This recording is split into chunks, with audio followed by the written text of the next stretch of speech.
When the whole world was dragged into World War III, brave men like my father fought on the front lines. And they weren't alone. That was 20 years ago. Now it's up to us to carry on their legacy.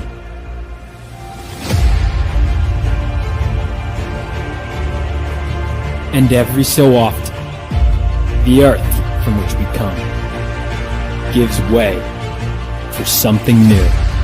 Something greater to be born, and with them, even greater threats to face.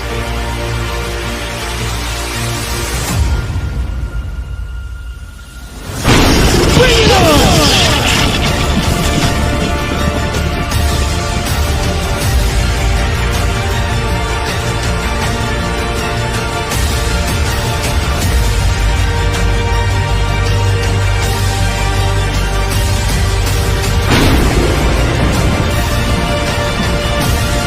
Phenomenova.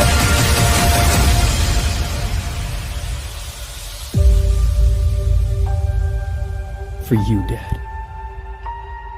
For you.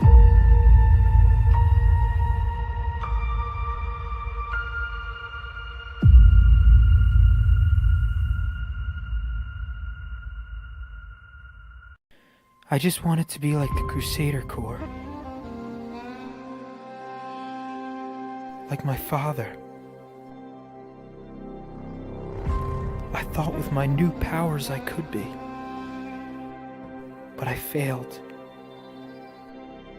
I let everyone down. I got people hurt. I just wanted to make the world a better place. And instead I made things worse. But now I have the chance to make things right with the help of one of the Crusader Corps. The Phoenix Section. And I will. I have to. Whatever it takes. I will find that spark again.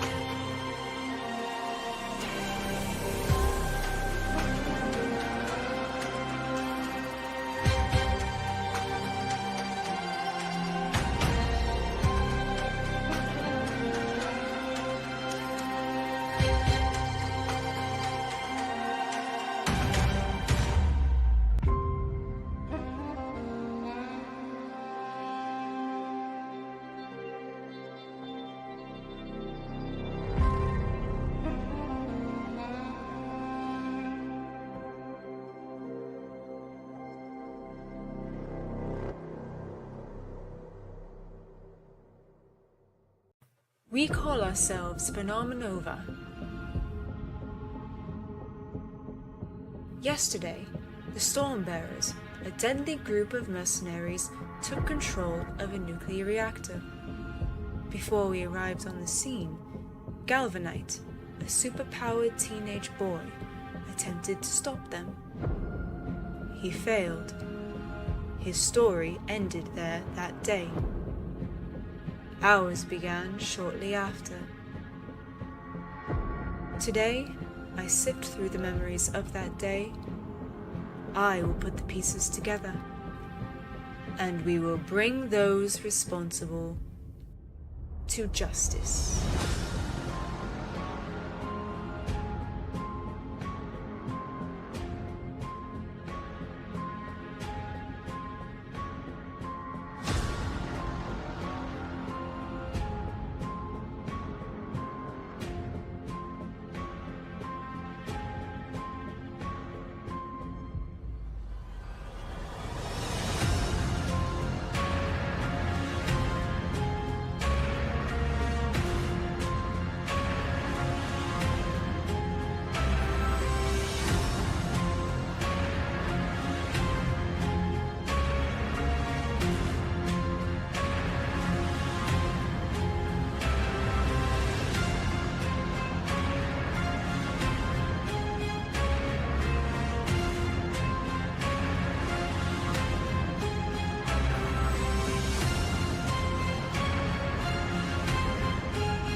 My name is Miles Hanksley. I am Galvanite.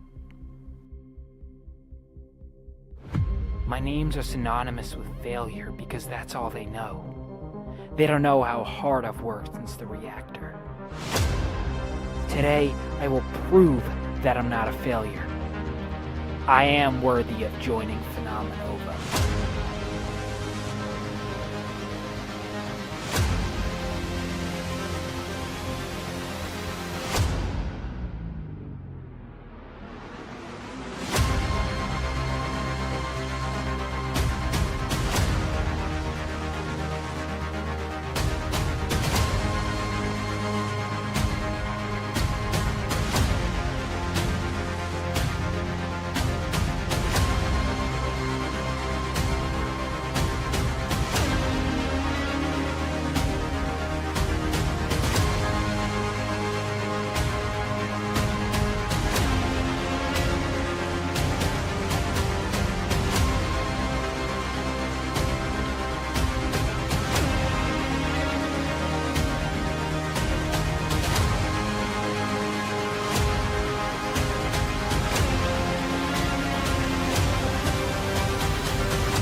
Ladies and gentlemen, start your engines.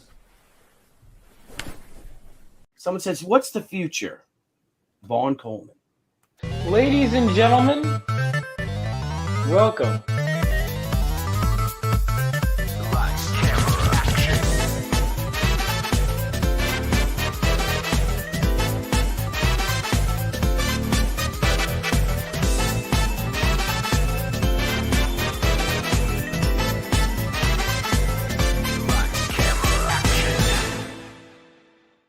What's going on, guys? Oh, who's this?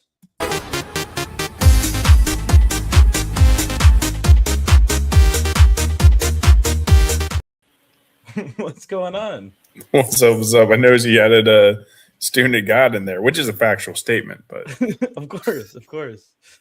Yeah, it's been a weird last 48 hours. It's been good, but it's normally it's like I get a huge. I've been getting backers these last 48 hours, so normally it's like a huge boost. But I will say this has been, as far as I remember, pretty consistent campaign. To be fair, because I'm doing so many cons, if I have a slower day on a con weekend, I'm not like that concerned because I'm kind of like I'm selling either way. But it's been good. It's been good. A good campaign overall. I'm gonna finish this campaign because this is gonna be the shortest campaigning period I've had. I'm not talking the original 30 days, but I'm not planning on doing like for months after. And so I feel like this campaign more than others, people can be like, I missed it. It's like, yeah, well, this is the kind of campaign I want to run. You know, I want things to be quick, to the point, in, out. And that's kind of what I'm going for. So in that spirit, absolutely. By the way, Justin, if you want the link, you're more than welcome. Just let me know. And we're going to go ahead and pull up the campaign for Phenomenova issue 4 because we only have 2 hours left. And this is why it's bothering me, is I have been on the cusp of these goals, right, of 10K. I want to get that 5-figure number and 300. And it's been like every time I'm there. The thing with Kickstarter is people can take their refunds. I'm like, now you're taking them? or they're like changing their pledges. Because with Kickstarters, I shouldn't say refunds. It's more like no one has given me money yet. It doesn't, not until after 2 hours, then it's where it's like, okay, it's in. So if you guys have not backed, let me go through the rewards one more time and let me make sure. I'll put the link, even though it's pinned to the chat, I'll still put it in there. Phenomenova issue 4. Thank you, Prof. Yeah, a lot of people went down, some went up. So it's kind of just been like, and again, I'm happy with the numbers I've gotten, but it's just my OCD is going crazy. Well, yeah, of course. It's 300. It's a milestone. Why wouldn't you? Yeah. But the you just so you know, I'm going to be muted probably most of the time because okay, that's fine. Yeah. So we got 296 backers. Even this morning, we went over in 296, and then we went under, and then we went over, and so even I'm like, now you're having last second, so we're so close though. We're so close to our goal. I'm not pulling up your comment, Prof. I'm not doing it. So if you have any last backers, do me a favor. If you guys are on social, share this stream out. Let's get this as many eyes on this closeout as possible. I want to make sure that we hit these milestones if we can within the next few hours. This is the first time I'm really closing out my main campaign during the day. To be fair, it's the first time I launched during the day. And my launch was highly successful. So I think Prof brings up a great point. I think everyone should really look at themselves, consider their pledge, and then consider Vaughn's mom. And probably, I don't know what that means, what that was about. Anyway, up the pledge for Vaughn's mom.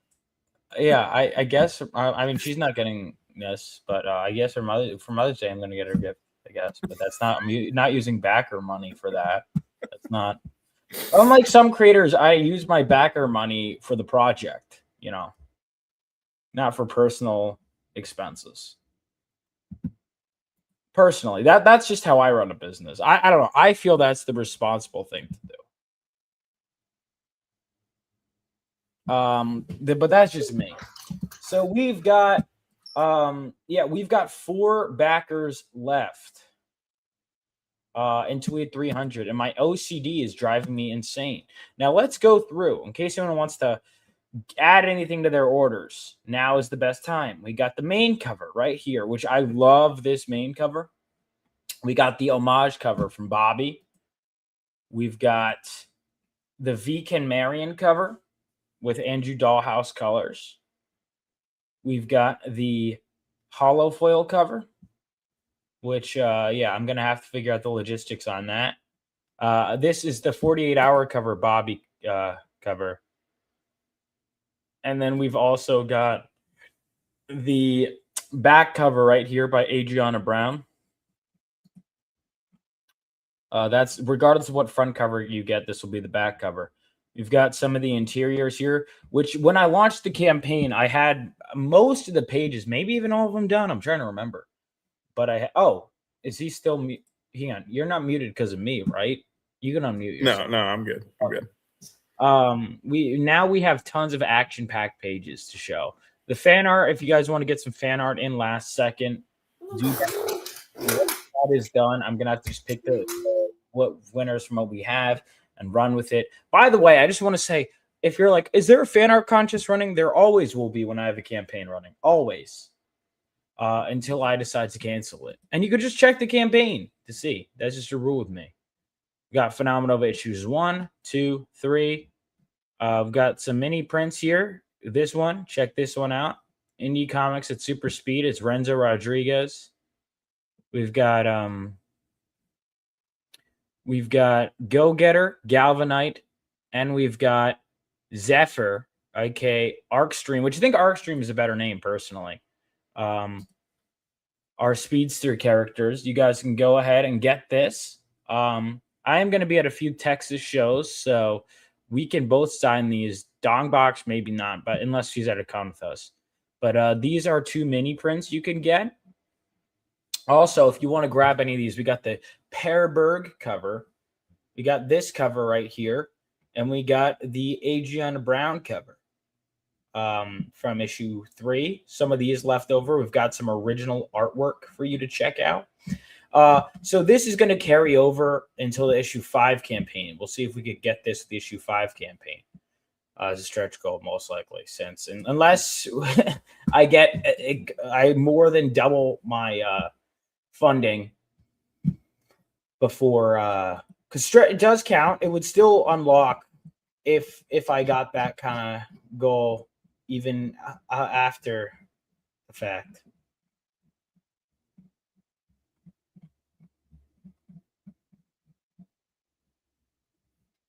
But yeah, I'm not pulling that up, Prof. I'm not doing that. It's just simply not occurring. So that's what we got. If you're like, hey, I can't afford digital right now, but or physical right now, I really want to read it, dude. $5, boom, right there. And you might say, well, I want to wait till Global Comics. Okay, you can wait months. Or if you get the digital, $5, you'll probably have it by the end of the month if everything goes well. Because we're about to get it lettered.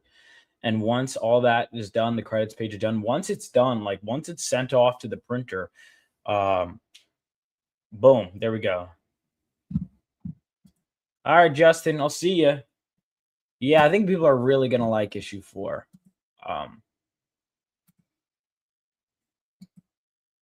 Yeah, I had one person say they weren't crazy about issue 2 recently, but I know Iron and Selena think that's the best issue. Even including 3. But yeah, that's what I've got going on now. I'm curious because everyone's working right now, so it's an odd time to close out. Which is why I kind of did like a pre-closeout. But yeah, we've got 4. If we could just get 4 of these fine people, like incredible people. Yeah, I just the 300 at least I want to get because the others, we're so close to these milestones, guys. So close. I did wake up to a few new backers, which was nice. But we're so close. I'm trying to think of what else I could do. What's up? Rushbrook. Yeah. And here's the thing. I'm going to keep putting this card as a stretch goal until we unlock it. I know the economy is kind of rough. I set the stretch goal too high, but I feel like that was achievable, to be honest. What's up? Yeah, a lot of people seem to be watching from work, and that's where I'm like, you know what? We'll see. This might be my weakest closeout stream because of the time of day it is, but it certainly won't be my weakest overall campaign. I'll tell you that much. The rate of the amount of backers, and this is the most important number, is the amount of backers. You know, because say you have one person that drops hundreds, that's fine and all. That doesn't equate to a huge fan base. You know what I mean? If I have, like, to give you some perspective, 52 people, this is 52 readers that wanted just the digital, right? Printing and shipping costs are a lot. I make up a lot of this dollar amount. The digital sales have been really good. Digital catch-up. So just from digitals alone, without copies, like not copies sold, that's 82. 82 people that just wanted digital of this. That's like a third of my audience, man. That's pretty good. It's really good. And then you can see just how many people we've got overall.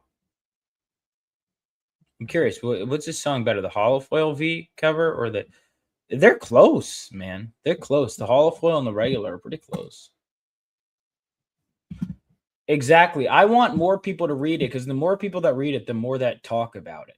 You know, and that's one of the things with indie comics. I was looking at certain campaigns. Like there are people who have less backers than me that will get like an insane amount of money raised. And it's because their books are priced like crazy.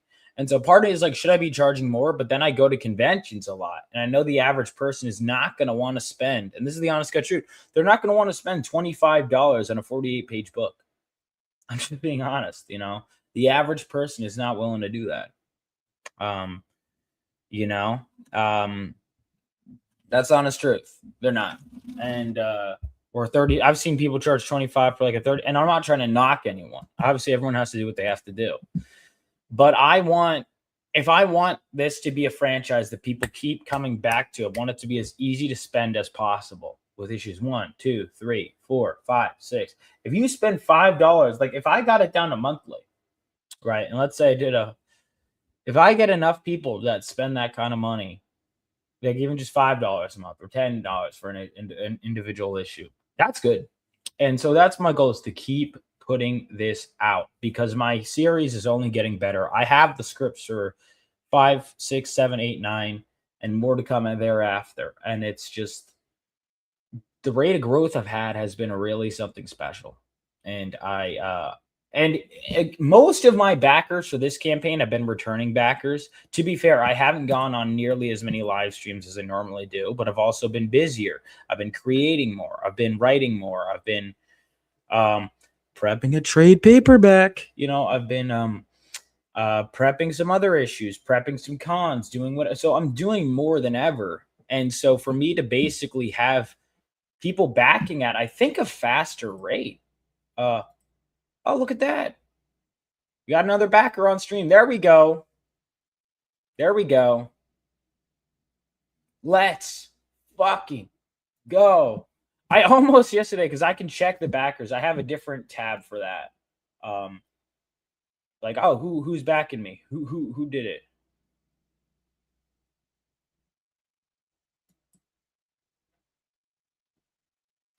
Why the fuck isn't it going up on this tab? Wait, hang on, what? I have 2 tabs open. One of them is saying for $297, and the other is not. And now I'm gonna check my phone to see which one of them is lying. All right, it's $297. All right, cool. Yeah, no, I'll get it. And so I'm afraid to turn it away from the Kickstarter for even a little bit. Oh, you know what I'll do? I'll put some polls in the chat. Why not? But yeah, you want more people reading the books. You know what I mean? Like, that's what matters. Is I think too many people crave instant gratifications because they get to this idea that I'm only going to get this many people. And the problem is when you price most people out, and the economy is shit right now. I was like, oh, well, tax returns will make up for it. Yeah, it'll make up for helping people pay for gas for the most part. You know what I mean? Like like the tax returns helped for sure, but people have gas they got to get. I'm like spending less too, well, primarily because I'm focusing on my business, but I'm still buying some comics. And the fact of the matter is there's some good shit on the shelves right now. And that's another thing you have to figure. Okay, $10 books, you might say those are cheap for indie. Yeah, but when you go compare it to the mainstream, because you have to also pay for the shipping on those, you have to pay for them to get to the shipping, and they're still more expensive than a mainstream book. Is this book Phenomenova really worth it? My answer is yes, and people who've read the book will say yes. You need to put more stuff on the campaign. What do I need to put? What else do I need to put on the campaign? You need merch. Yeah, I think that's another thing is I don't have like, because a lot of these campaigns that do crazy good, one of the things about it is they just add all this extra shit, or they'll charge these crazy extra expensive covers. So well, you'll see like, they'll have my backer base is there, my backer numbers are there, but I don't want to charge people out the rest. Yeah, but like sometimes people just want to support you, right? And sometimes it's like no matter what, they're going to support you at the highest tier. Mm-hmm. And that's kind of what it's for. It's just they're like they want to see you succeed, and it's like, okay, well, here it is, and trying to make it as worth it as possible for them. Yeah, like my highest tier is only 125, but even then, no, I'm getting less of the highest or the highest tiers. Actually, no, it's about the same. Never mind, it's about the same. Because normally I think I've clocked the average is like 17 for the highest tiers. It might even be a little higher when you add it all up. Well, yeah, the highest tier is is a catch-up tier. Because the highest tier, the highest tier will be, so 4, 6, 10, 9. It's actually a little higher than usual, which is good. And I guess if I had that number higher, but that also means spending more to create more things. Or I could just take what I already have and charge more for it. But I don't know. It feels weird to do that. I'd rather get more people in on this. And it looks like, again, I'm getting new customers. Let's see. So, and that's the thing too. There's a lot of people that like I know want the books that are like, hey, I have a family, I have whatever. And then like I'll have people who are like, I can't afford the books. And I'll be like, all right, just get the digital. I can't. I only read physical. I'm like, bro. Well, I can't. Get the I'm Rebel old school. Oasis Studios t-shirt up there. I really dig that t-shirt. It's simple. It's it's a good symbol. It's print on demand, but I should do that. Yeah. Well, the thing is, it's just shipping is weird. Yeah, but it's not like you're not losing. Fucking Bobby, the narcissist right here. He's just trying to make. Bobby has some original art on the campaign. Again, I'd like to say he did this homage cover, and he did this covers. cover right here. 2 covers. I think that's the first time I've had the same. Well, actually, no. Technically, V has 2 covers on the campaign. Oh, we got MSK. Oh, MSK. Do you want the link, MSK? Dongbox. Do you guys want the link?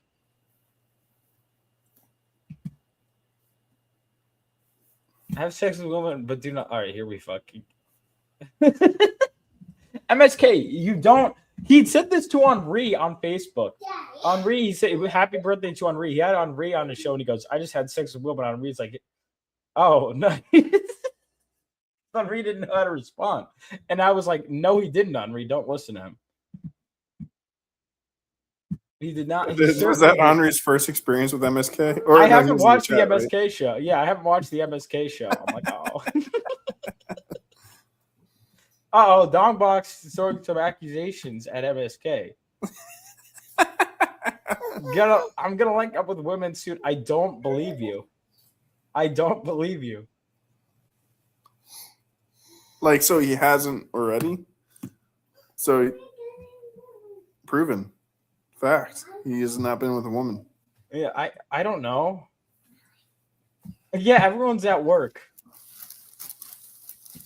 And here I am asking people who are at work for money. That's another thing. I think comic creators need some self-awareness, in general, of like there are people with more important professions than ours.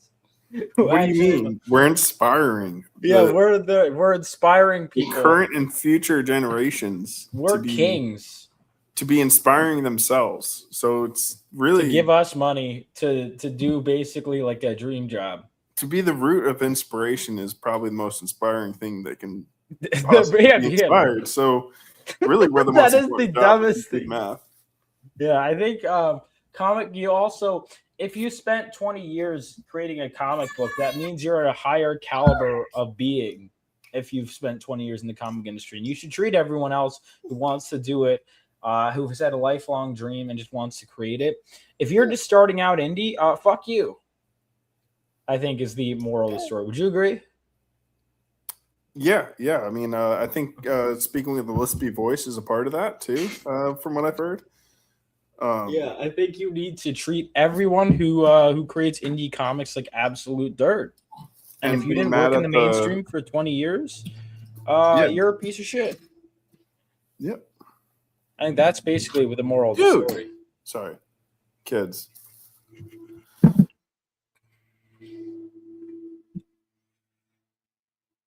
Vaughn should play obscure Batman villain Film Freak in the Batman Part 2. See that obscure? I mean, he's fairly obscure. But Film Freak, I feel like they're more obscure villains.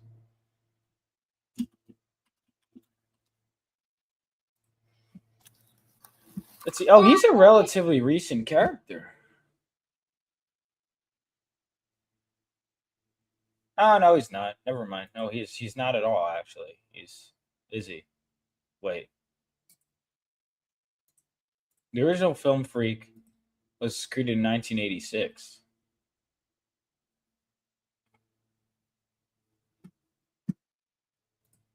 Not an inspiring costume, though, I will say.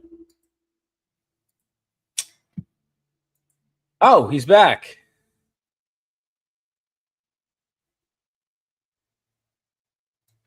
Dude, I mean, Gail Simone, I've liked her writing in the past. I've read some of her writing. I've liked it. Like I liked some of her writing I wasn't crazy about, but some I was. With her Wonder Woman run, and it was kind of a mixed bag.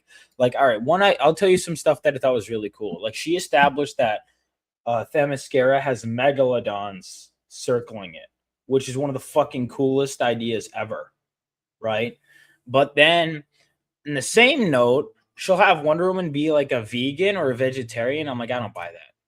She grew up on a warrior island. I'm supposed to believe she doesn't eat meat. Get the fuck out of here. Film Freak is a turtleneck wearer. Probably.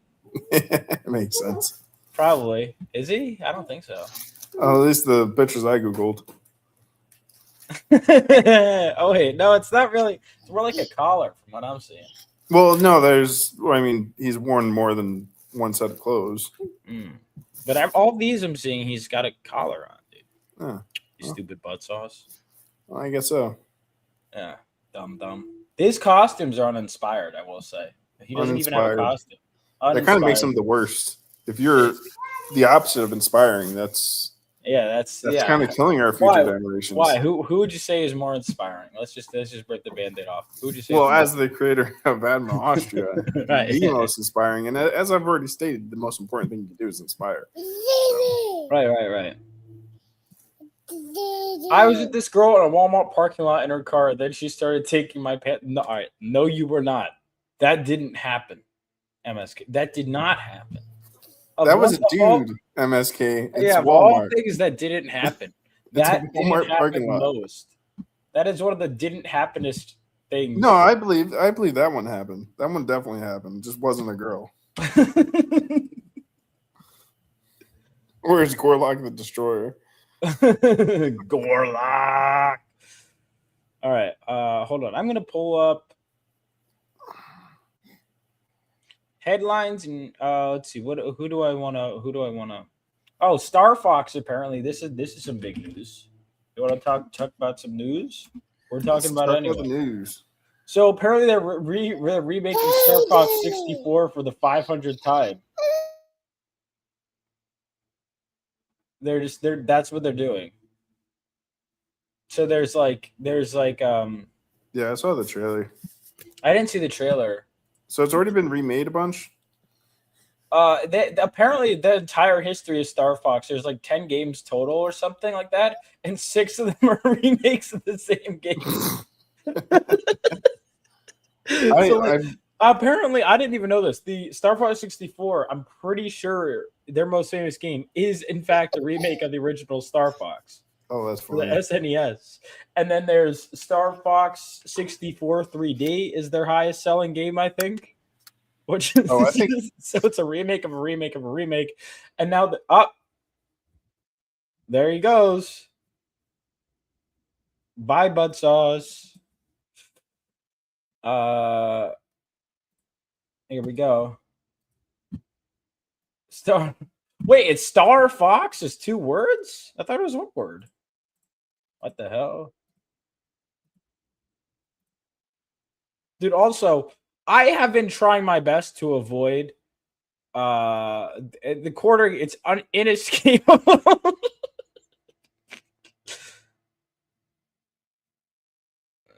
Here we go. Some of these new designs are just diabolical from what I've seen.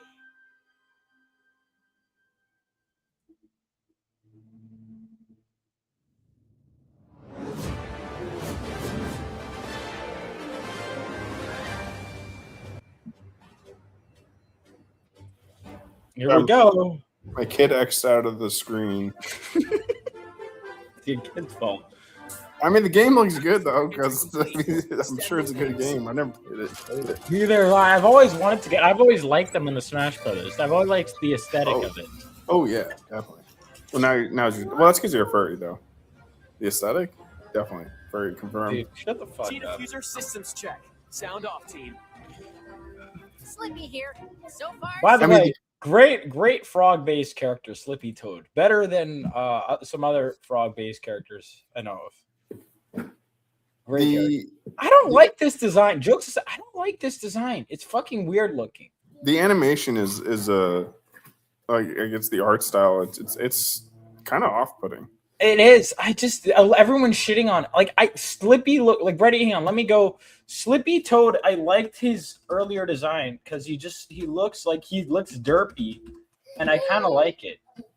Well, Fox looks more like a furry than he has in the previous. And one. I don't like And that. What's his name? Falcon or Falco? He looks weirder than ever. Dude, Falco looks fucking bizarre. Like, this is what Slippy should look like. Yes. Like, he should look goofy. I don't like new Slippy. Bro, what is this? I don't like this at all. Actually, the more I hate it, the more I see it side by side. Oh, no. Like, Sorry. He should be derpy looking. He looks fucking weird. I don't like this. This is Slippy Toad. This is not Slippy Toad. Like, oh wait, no, this one's all right, I guess. But like, this Slippy should be fucking weird looking. You should be cartoony. Like this looks weird. I don't like this. I don't like this at all. Actually, the more I'm looking at it, the more unsettled I become. And it doesn't, like, I don't know if they're trying to go for a realism or something like that, which is just probably the worst idea. Oh, but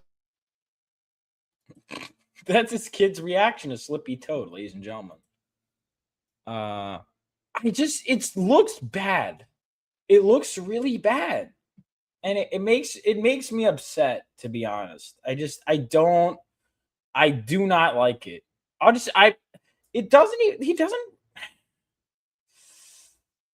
Just the more I'm looking at him and his lips and his eyes, it's just, no. I don't.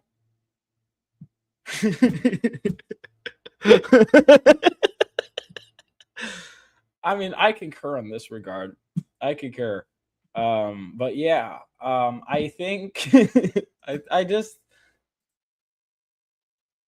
like he's been so consistently derpy and cartoony in all of these designs, and then we do this.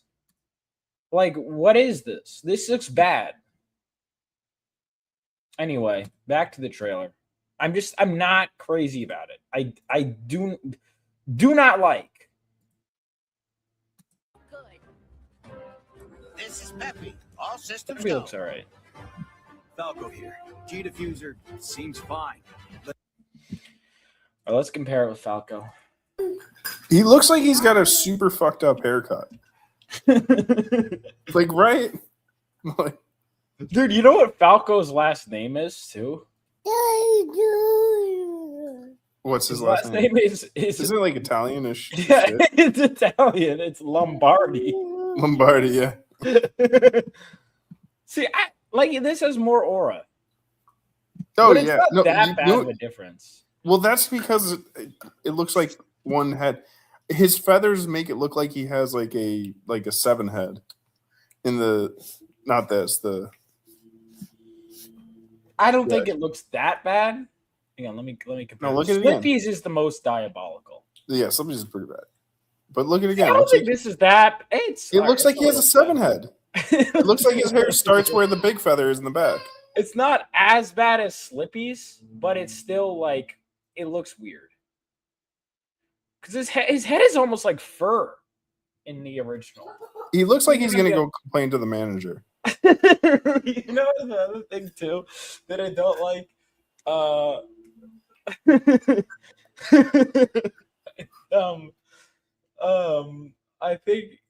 I think another thing is they did this with Mothra. If you remember Mothra versus Godzilla, where they wanted to make Mothra look more, because Mothra has always looked more like a butterfly than a moth, and people are like, "Whoa, that doesn't make sense."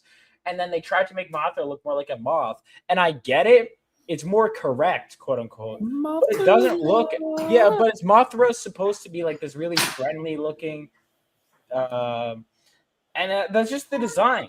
It's the same thing with Nosferatu. We're like, give him a mustache. It was more historically accurate. Okay, but I don't want historically accurate. I want the character.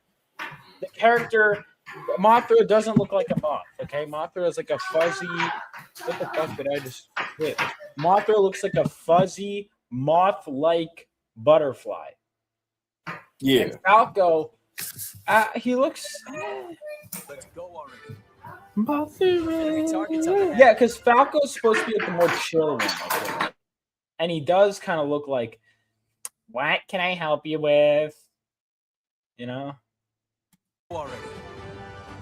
Enemy targets up ahead. Let's rock and roll.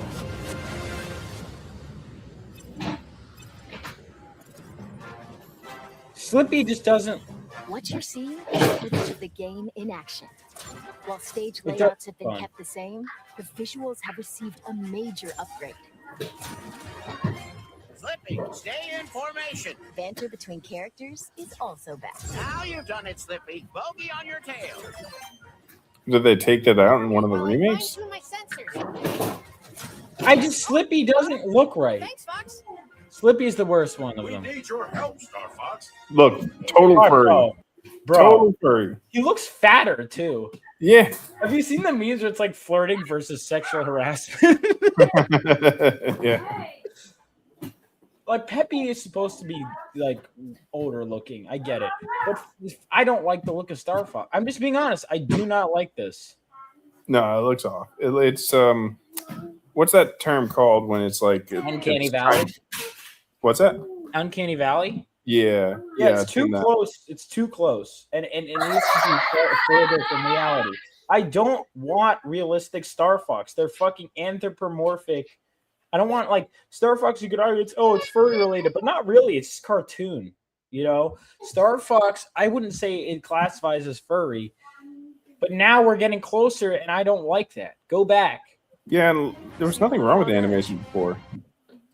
But as Like- it happens, my team's Dude, it's like he looks like wide. Yeah, well, he looks like he's not fitting in that shirt. It look like his head looks like it's like when you ever like upload a picture and it needs a certain aspect ratio, so it like stretches it out. That's Yeah. what it feels like. Is Fox McCloud, leader of the Star Fox. Dude. Ew. Dude, I mean, I almost think it's intentional that they made it look like a furry helmet. Mercenary Squad. prep the R-Wings. We've got a job to do, Star Fox. We're gonna team. But the thing is, Nintendo, they're not going to change it. Like that's one of the things you could say what you want about Sega. They listen to the fans. Like that precedent they set with that Sonic movie. I don't think the first movie is that good. I rewatched it recently. No, But it's the not. precedent, but it was a testing ground for better movies. Sonic 3 is fucking better. Each one got better with each one because they took the feedback. Sonic 2 was way better, but they had the stupid fucking wedding subplot that was the bane of the movie's existence. They removed all that shit from 3, and 3 is beautiful. Now, Nintendo tends to they go back and forth. They operate at two extremes, right? They're very good to their fans. I like that they stay out of politics and stuff like that. That is great. The problem is they also will, like, for example, there was that AM2R debacle. Do you remember that with Metroid? Where there was a fan remade game for Metroid Prime 2, and even though it was not made for profit, they fucking took it down. System back from Andross. One planet at a time. Falco Lombardi is their ace pilot and Fox Oh, is fuck. Planet at a time. Falco Lombardi is their ace Lombardi. pilot and Fox's rival. It's a lame last name. I mean, I know Lombardi. See, I don't like him. I don't like the look of Fox. No, Looks it's better. The more I see him in like talking, he just doesn't look Expect us right. to launch an assault there. You up for another challenge, Fox? Scans are showing unidentified energy emanating from within Flippy the Toad is the team's engineer extraordinaire. Incredible. Ugh. Yeah, it's unsettling.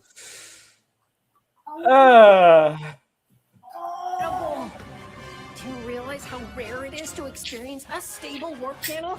Did you see the distortions? That base is the gateway to the wider system, Fox. And Peppy Hare is their strategic mastermind. Peppy looks and the veteran best of pilot. them. It's into enemy space. But also, I care the least about Peppy. Right. All right. This. Hit them quick and hit them hard. Man, it's crazy though. I mean, The fate of the Nintendo. Lilat system rests squarely on their I shoulders. feel like they wanted to show off their graphics, and it's like, Well, okay, but it looks bad. Is there anything different about the gameplay? Like, Probably why not. would you buy this? Probably the exact same thing. Yeah, and then it's dude, Nintendo has all these great IPs and just don't do anything with it. Yeah. Fucking weird, dude. I don't like it. There were some tweets I was saving. I was like, you know what? While I'm waiting, let's talk about. Ow! Jesus Christ! Kid just fucking. He screams at like the slightest inconvenience. And it's so high pitched. All right, here we go. I'm retweeting this because this is the truth. Ready? Side by side comparison, dude. Look at this shit. Ready? Boom. Like one is clearly better than the other. Yeah, Falco looks cool. He doesn't look like a dildo. He looks so off. They added all these details. Dude, Slippy. All right, who looks the most bust? Because so here's the thing with Fox. Fox is they all look fucked. The only one that doesn't look fucked is whatever his name. The rabbit. Hair, the one that everyone likes the least, probably. The one that's supposed to be kind of fucky looking. It's the only one that looks good. Fox looks 10 times more like a furry. Slippy just lost his funny factor, and Falco just looks like a Karen and not a cool dude. Yeah. Yeah, Fox is just less cool. Like Fox and Falco always looked cool. They look cool. They were like that. They were, Slippy was their derpy sidekick. Now Slippy needs to get the fuck away from me. Like Slippy is supposed to like. When I look at Slippy Toad, I laugh. Now I feel unsettled. He looks like a Lovecraft. He looks like one of the fucking deep ones. He looks like a Lovecraft creature. He looks bad. Falco, like you nailed it. Falco looks like a Karen, and he's supposed to be the cool. He's the Italian somehow. Falco. Why is he Italian? I don't know. Well, McLeod is Irish too, but like you don't really think about that. But like him being like a Lombardi is just it kind of fits Falco. You know what? McLeod though, I don't know. It sounds like a fantasy name, even though I didn't think about it really, like a Falco being like Italian until the Star Fox 6. Have you ever seen the Smosh skit where it's Star Fox 64 Lilad Sharp? Have you ever seen? Probably, I don't remember it. But right, sorry, so there's this gag. There's this gag from it that people are reposting. So the people are sharing this, and I think it's pretty funny. Right here. So first of all, this does oddly fit when the Jersey Shore Falco Lombardi. Because I was like, did they make that up? And I'm like, oh no, that's actually his name. The stupid show anymore. I win. So ready? Congratulations, Fox. You won the grand prize, and we'll star in a new game that'll eclipse your most amazing. All right, so hold on. First of all, let me just preface this by saying this came out 14 years ago. This is very relevant. The newest game at the time was Star Fox 64 3D. Congratulations, Fox. You won the grand prize, and we'll star in a new game that'll eclipse your most amazing performance in Star Fox 64. Well, what's my new game called? Star Fox 64 3D. But that's the same f***ing game! Well, your other games kind of suck, so we had no choice. Aww. So there we go. 14 years ago. They're remaking it again. It's the same game again. I should clip out these segments more. But yeah, you know what? I'll do that.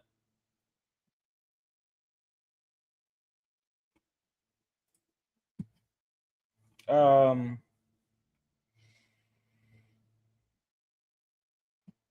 on. Now let me go.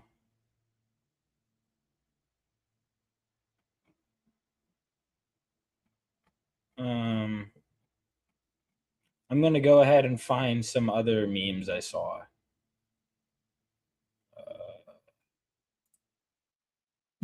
Did I freeze again? I contacted my mom for to get word on that. Share this stream out, by the way, guys, if you can. You're constantly freezing. I'm feeding my kids, but the it should be on the StreamYard's end most likely. I don't think it's your internet. Yeah, I mean, like, you're not like freezing or anything. It's just on, well, from what we're seeing. I don't know. If I had to guess, it seems more like a StreamYard thing. Where the fuck? I'm trying to find this meme. There's this fucking meme that I was losing my shit looking at. Fuck, what was it? I'm trying to remember. Oh, I retweeted it. I didn't save. That's why. Okay. Here it is. All right. What do you think of this, man? What's going on? Well, we're talking about the new Star Fox. What do you guys think of the new poster? It's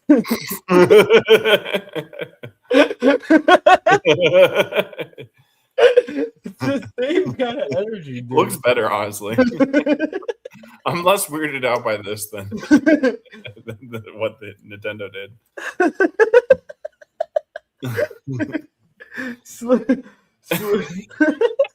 I just love a falcon as a fat turd. It's an angry bird. It's a realistic angry bird. Yeah. And then the fox that I remember them showing this when Tails was announced for Sonic 2.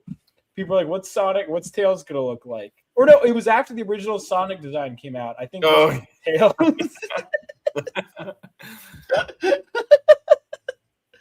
Dude, what's annoying is apparently everyone likes Fox in the Super Mario Galaxy movie. I didn't see this. So that was all to promote this game. And they liked the Fox design from that game. And then they were like, yeah, but what if we didn't use that? Why? Why? Anyway, guys, we are 3 backers. Oh, look at that. We just hit another backer, boys. All right. 298 backers, ladies and gentlemen. 298 backers. Yeah, it just doesn't look right. I'm going to have to make a video. I need to start making more videos or just even clipping stuff from stream. Can't let you win this one, Star Fox. I think that is a thing. Okay. Back to business. Now, what else is there? What's happened in the news today? Apparently something with aliens. Are they going to look like Star Fox?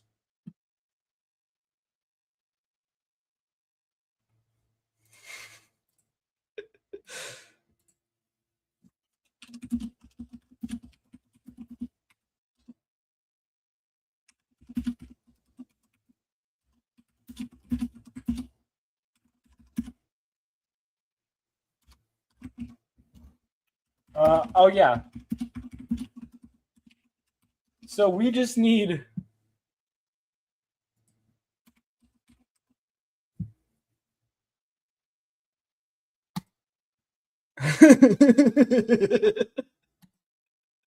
One second. All right. Right here. Guys, we do have an announcement. Dark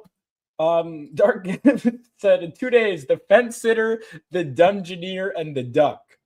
So we're going to be at a convention together this Saturday. Wait, it's 10 to 4 now? I thought it was 10 to 3. Okay. All right. Hang on.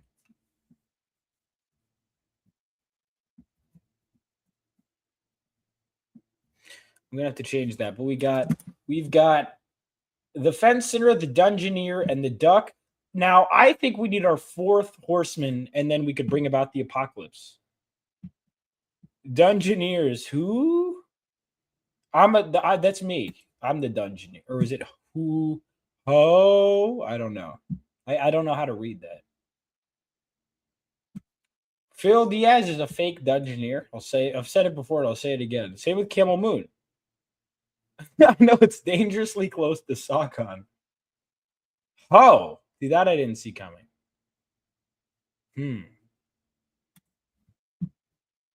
Yeah, we got the what? So the Dungeoneers, because there's a lot of... So the Dungeoneers lineup was me, Herberg, Rini, Hyper Wizard, Cecil, who was, by the way, why did he get no hate? Like everyone but Cecil, who was like the guy who led it, basically. PTP. Oh, like Thundercats. Oh, okay. Yeah, I did do that. What? That's a good point. Hang on. Wait, also, yeah, this look, God bless the people. God bless the people that made this that are putting on this show. But why the fuck is Superman swimming through land?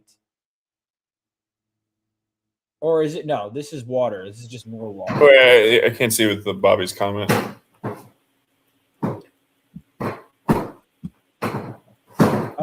By the way, I should hang on. You know what I should do would be fun is do a Dungeoneers tier list. Just you Dungeoneers tier list. So we've got me, Cecil, Rini, PTP, Pearberg, Narwhal, Phil, and then all right. So here's a question. Phil is not a Dungeoneer. No, you can't because he's not a Dungeoneer. No, yes, you can. You just put him at like F. Well, so what qualifies a good Dungeoneer? There was no dungeon. Well, to be fair, we never went to a dungeon to begin with. So the whole thing is bullshit. So by that logic, I guess if no one's a Dungeoneer, it's like no true Scotsman. There's no true Dungeoneer. But that's what I'm saying. But we never went to the dungeon. I don't even think we knew that existed. No, we definitely didn't know that it existed. I don't know. So what qualifies? What makes thou a good Dungeoneer? I don't know. I mean, why? What makes Shane Davis for being at the dungeon? He wasn't there. No, Shane didn't like him. No, Shane didn't. Shane and Mandy didn't hang out with us that weekend at all. I didn't know that there was beef. I was so. Here's another thing too. I started the only reason people know about that is because the next day at the con, because I thought it was so funny that picture I took with the fucking naked guy. I went around the con and I showed Shane, Mandy, and then there was some drama because they were taking that what I thought was a joke, and there was beef, and they're like, "Oh, these guys went." I was like, "What the fuck?" I thought everyone was friends. Like I didn't know there was like some beef. I was under the impression things were like good. I think I noticed like some slight.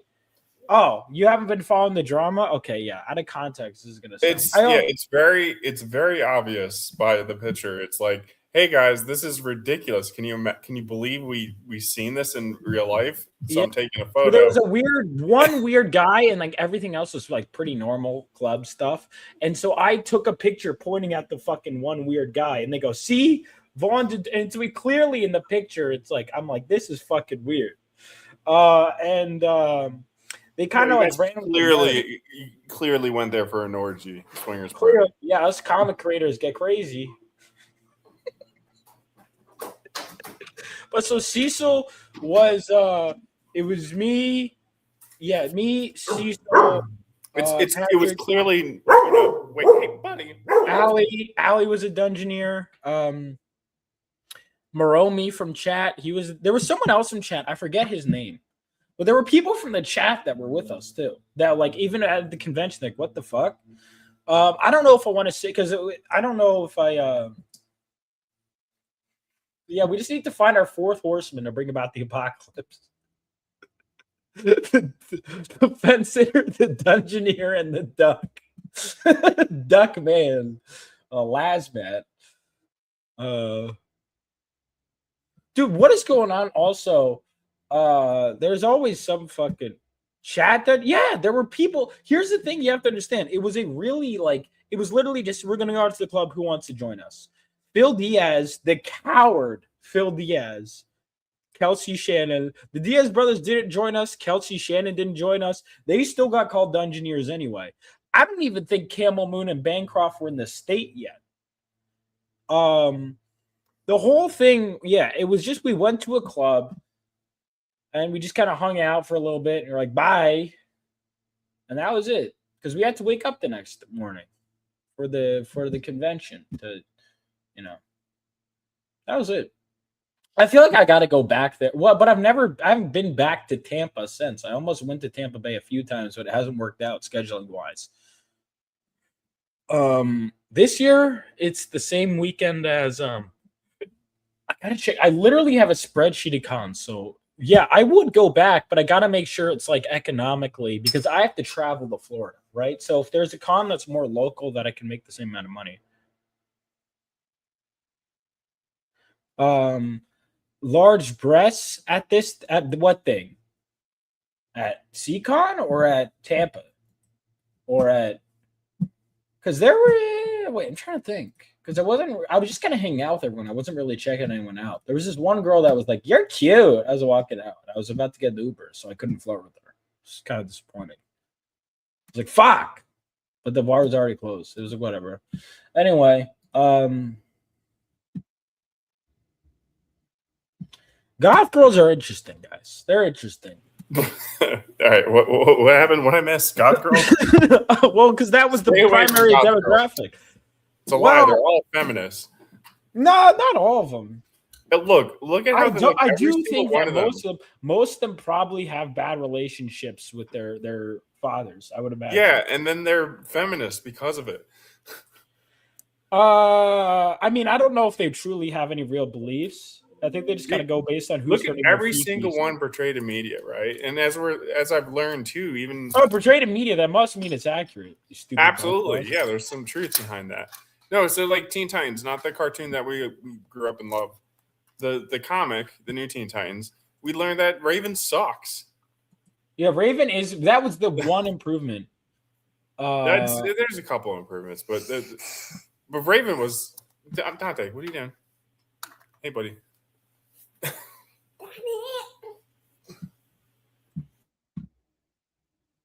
This is ringing a bell. Did you stream it? No. All right. So I streamed. So my Tampa stream was post Dungeoneers. It was post the dinner picture we all did. Which, by the way, I pissed off. I don't know if I've told everyone. The Diaz brothers witnessed this. So I was sitting next to Rini during dinner. I felt so bad about this. She starts drinking her wine. So as a joke, I drink up. And I tipped it back and she spilled it. And I felt bad. So that's why she was pissed at me during the video. And she was shitting on me she was shitting on me the whole time during the Tampa video. It's because I caused her to spill her thing. That's what happened. Anyway. Yeah, good job. I guess so. I mean, I don't know. It was a fun time.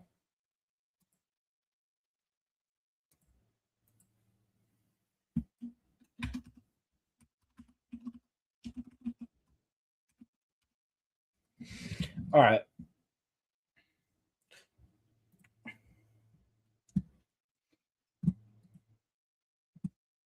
My internet is doo-doo? Yeah, there's nothing I can do about it, dude. All right. We are 298 backers or $500 away. A little less. See SawCon. Now that I could get behind. But no, I think SawCon needs to be real. I think we need to make it real.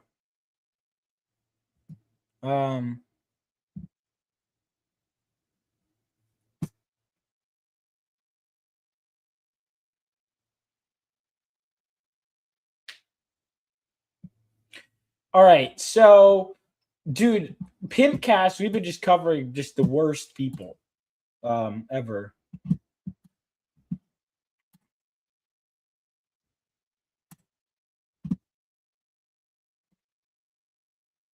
And what about Pimpcast and the worst people? Wait, what was that sentence?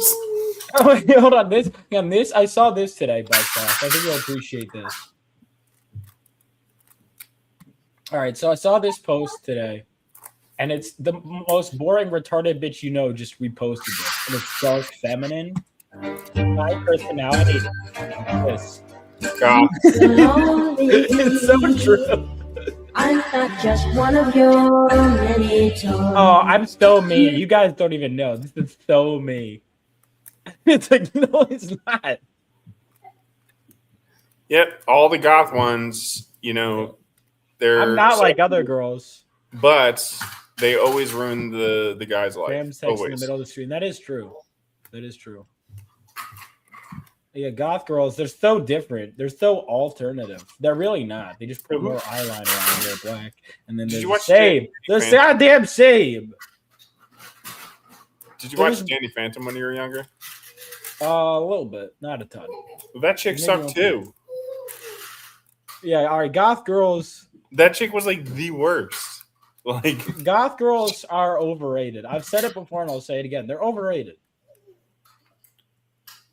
To me, goth girls either which way.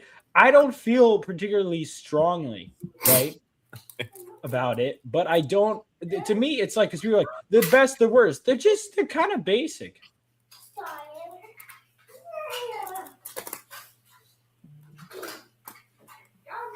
They're also obsessed with appearance. I mean, they pound it on makeup. They're like they do that. Here we fucking go. Here we go. We got the simp in chat.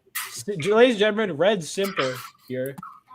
You gotta explain. No, it's a lie. You just get that's what you're like promised, but you just get complaining instead. Do you know from experience?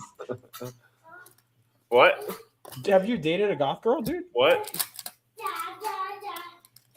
SP was pretty funny with their goth. What's SP? What's SP? Yeah, what's South Park? Oh, yeah. Yeah. South Park. They did nail it. They did nail it. Actually, yeah. The goth episode. There's or when they do trying to say the emo and goth, they're always there's emo, goth, scene. Apparently, is one of them. Yeah. And they insist that they're not the same. All of you are the fucking same to me. No, scene was like legit the exact same thing as emo. And it was, I mean, yeah, I was in high school and that was like popping off. And all the scene girls were always pissed because everyone was confusing them with emo. And then like, no, this person's not actually emo, they're scene, or that person's not actually scene, they're emo. And never just shut the fuck up. You're annoying. Yo, hold up. Breaking news. I need a breaking news segment. We got John McCloud drop. I don't know if you've even seen this, but wait for it. You ready for this? All right.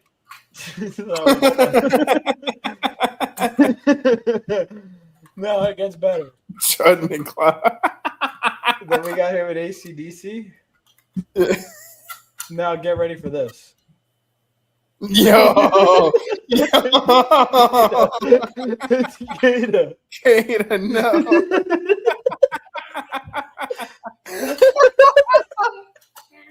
Dude, we got to get AI to merge the two photos.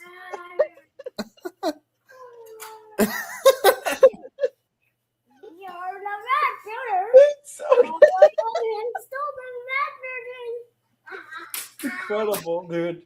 Great. Dude, new Blackstreet, incredible program. Great program. Yeah, New Blackstreet's pretty wild.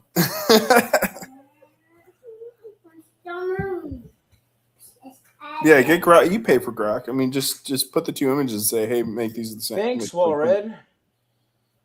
Hey, guys. Love those dudes. Oh, yeah. Oh, wait, which dudes are you talking? Us? You're talking Fox, McCloud, and Kata. The new Blackstreet. Merc loves black dudes? Well, Trace and Kata are fucking funny, dude. Yeah. I got, So here's the thing, though. What do you qualify as goth? This is a question. So, this is the whole difference. I'm remembering the whole difference between scene and the others was just like literally they have color in their hairs. Emo is just they're sad, they're emotional, right? And goth was more. Did we hit 300? Did we? He said question mark. No, not yet. Thank you so much. Yeah, no, I'm doing good. We're at 298, but we'll get 2 more by the end.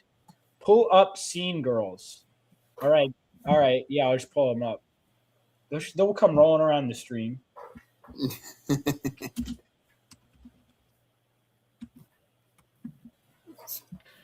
Okay, I do see the difference. There is a difference. All right. Wait, what? You pull it up. Yeah, goths are not like sad all the time. Apparently, even though they even though they don't seem. they're like, I mean, it's more Goth is like an aesthetic. Emo is the mood, and scene is just the exact same. oh, thing they'd be so pissed if you said an aesthetic. No, is it not? Well, I don't know what the fuck they call it, but no, it's more like a despair. Like life is meaningless, like South Park says. And so They're that's just kinda that's cringe, romanticized. You wouldn't see scene girls with that much color. It was literally the same fucking thing as emo and scene. They were the same thing, really. Raccoon. Yeah, there you go. Goth personifies death. Yeah, I think thank you. Strider's right on the money. Goth personifies death and a memento mori attitude. Dude, Strider is goth. Only a goth person would say this shit. Or someone who's trying to get laid with a guy. Yeah, exactly. He's doing his research. Yeah, Strider, what's going on, buddy? You want to talk about this on air? You want to air this out? Raccoon hair. It's kind of true. This is fucking dude. Alyssa Liu has the fucking, they call it what, halo or hair. Oh yeah. Dude, all right. The Met Gala, it's so quirky, dude. Who gives a fuck about the Met Gala? Honestly, I mean, it's funny. You'd see the whole thing with what's her name, the Snow White actress. What, I can't remember her name. Help me out here. I don't fucking know, dude. Oh, kill me, Smalls. You kill me, Smalls.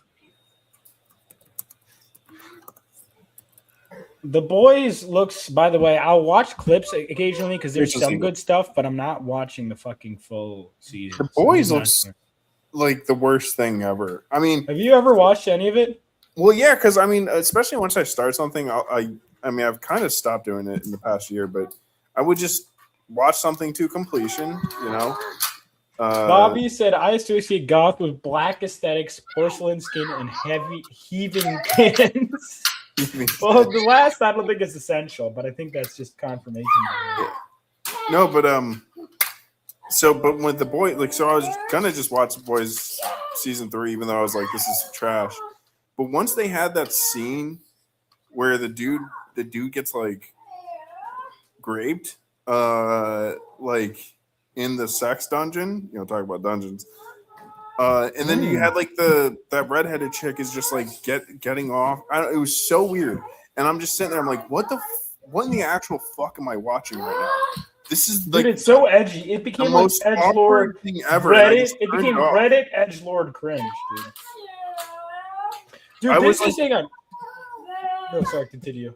No, I was grossed out, and I'm just like, this is like pathetic. I'm like, I can't believe that there's people that spent time and money to make this. This is insane. But yeah, what were you gonna say?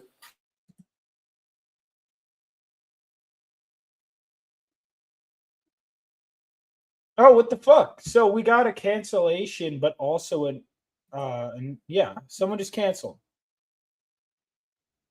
A fucking Does that mean dude.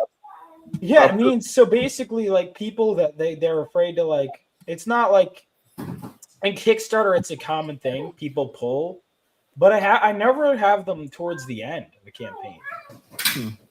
So I mean, it looks like it was like a $7 I lost. So, but I'm like, fuck, come on. But I didn't lose a backer, so I think someone might have just went down on a reward or something. Yeah, I don't know what happened. Unless I just got a backer and then it just equated within seconds. I don't know what the fuck happened, but it was over 500, wasn't it? Yeah. I mean, I could check the exact details, but with what Strider was saying about them, I guess the commentary on that whole scene. Is that a refund? Because no one's technically given my money yet. A pledge is on Kickstarter. It's like you don't get the money out of your account until the 30 days are out. Is how it goes. Yeah, with the creator thinking that scene was funny, I'm just like, yeah, I'm taking part in their, like, I don't know, I forgot what you cut me off. I forgot what I was gonna say. Damn it. Sorry, I got an email about that. Sorry, continue.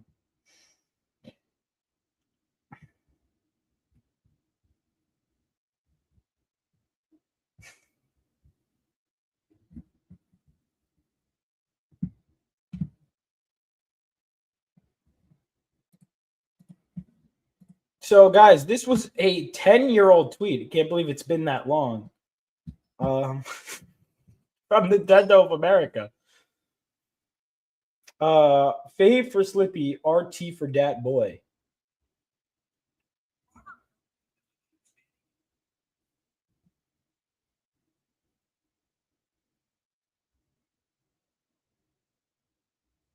There we go.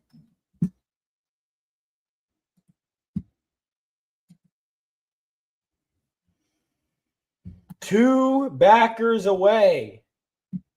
Two. We're gonna cross 10K with like the later rewards, but fuck.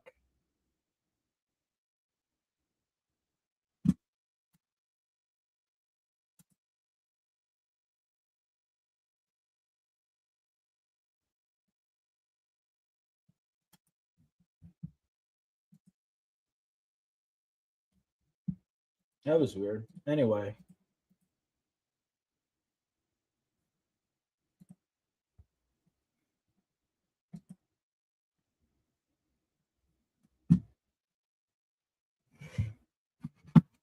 I can actually see the CCon poster now since that comment's not in the way. Yeah, they just got Superman kind of in the water. Like, what? I don't know, dude. What's the idea? I don't get it, dude. So yeah, we need our fourth horseman of the apocalypse. We got me, Elasmat, Dark Gift. Who else do we need? The Duckman, the Dungeoneer, the Fence Sitter. Who would who would be your fourth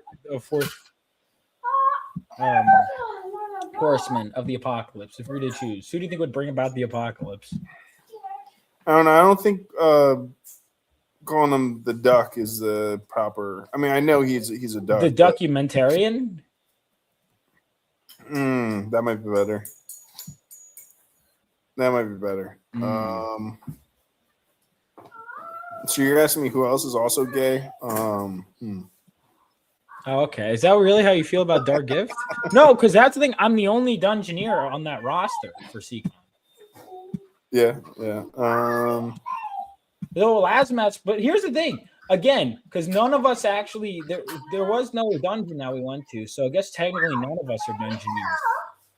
Or does it just mean if you were in the club you're a Dungeoneer?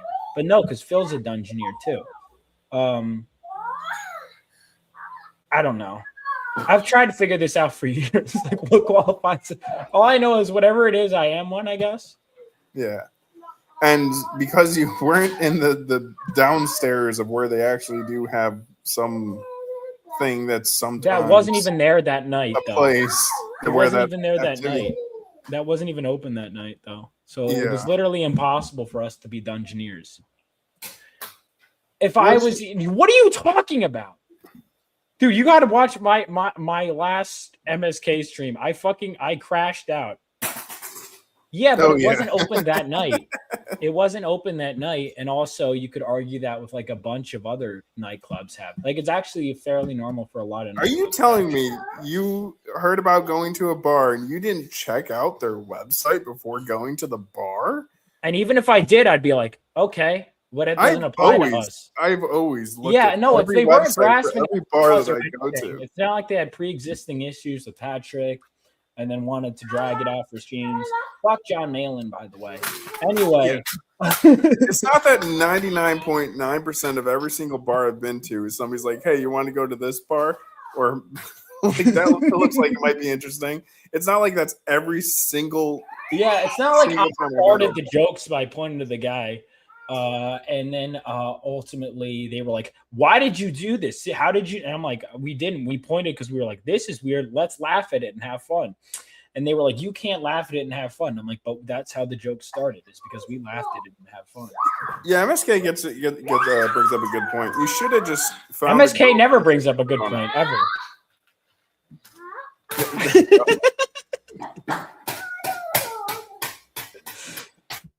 Anyway, continue with your blasphemy about how MSK makes a good point. That's what I thought. Wait, sorry, my kids are being loud. What? Oh, blame the children, you fucking bastard. Yeah. Imagine being a nerd who goes to like a bar website. Well, it's even then, it's like many Let me clubs. check will out the have- reviews of this place. Let me go to their Yelp. Yeah, right. Vaughn Always Deliver. Your book is awesome. Thank Hell you.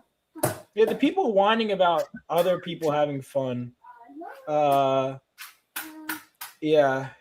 Tend to not leave their house. Very interesting. So we got Phenomenova issue 4, ladies and gentlemen. Let me go ahead and play the trailers. I'll play them both real quick, and then we'll see if we can get more people in.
That was Iron Oxide's trailer, Bobby. He came up with that. That look good, buddy? Yeah.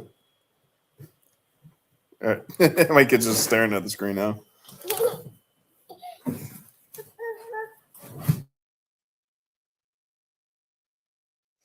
There we go. I was forgetting. I was going. I didn't forget you were going. I just wasn't sure if you wanted to be included among the horsemen. Oh, that's the fourth horseman, the Forgotten.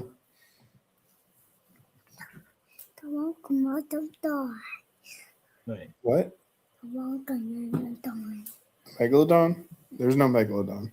Your kid knows what a megalodon is? Dude, my kid knows every single dinosaur, dude. I'm not I kidding. guess it does. I never thought of a megalodon as a dinosaur. I guess it is. Yeah, Megalodon is a shark, yeah. Dude, why are you being condescending to your child? No, I wasn't. No, that was messed up. All right. Boo! No, he literally just said Megalodon is a shark, and I just confirmed Megalodon is a shark. Yeah, but I didn't like your attitude. And I was I didn't like your tone of voice. I did not like your tone of voice. I thought that was out of line. What other dinosaurs do you know, buddy?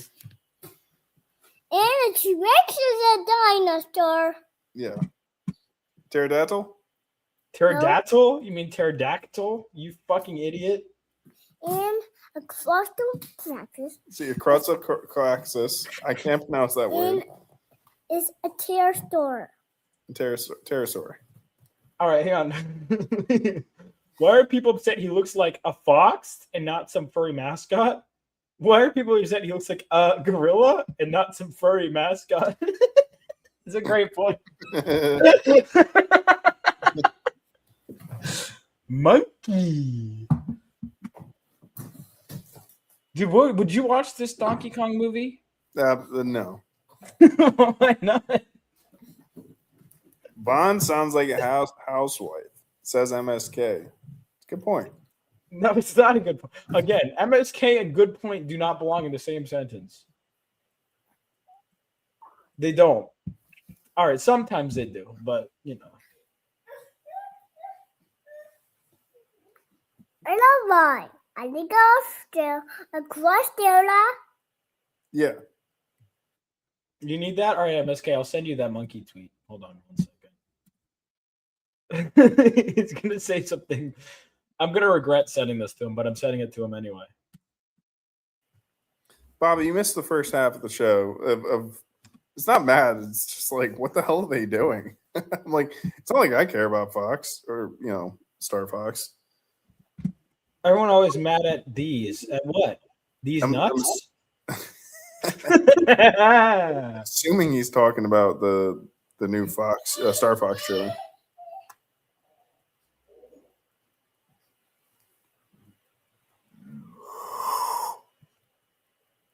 See, when you freeze and you don't say anything, we have no idea what's going on. My bad, Mr. Buzzsauce. Yeah. We have 2 fucking backers. Come on. 2. We'll get there. People wait till the last second. To be fair, if they didn't wait till the last second, I'd be confused why no one's backing for the last hour. But fuck. God damn it. I'm going to take a piss real quick. We're going to play the other Phenomenova issue 4 trailer. No. My name is Miles Hanksley. I am Galvanite. My names are synonymous with failure because that's all they know. They don't know how hard I've worked since the reactor. Today, I will prove that I'm not a failure. I am worthy of joining Phenomenova.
Yeah, Bobby's right. I want a Rebel Oasis Hawaiian shirt. I just want more Hawaiian shirts. I have a lack. I'm back. Yeah, Bobby makes a good point. You should make a Rebel Oasis Hawaiian shirt. I would love to. 100%. Here, you send me the transparent versions. That was not. I'm talking. Damn it. You were the worst at cutting off. If you send me the transparent logos and other transparent things, I can make merch out of it. Okay, sounds good, butt sauce. We'll do. Sounds good, man. I want it now. I want the Rebel with your logo now. All right, fine. Forget it. Because I love delivering to my paying customers. I love it.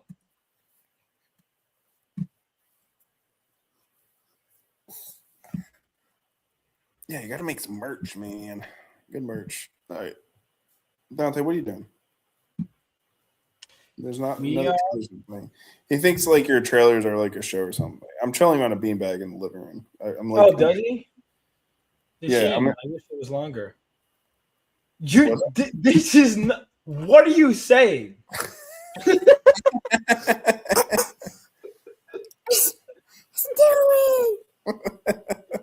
Oh my god, dude! Cute, right?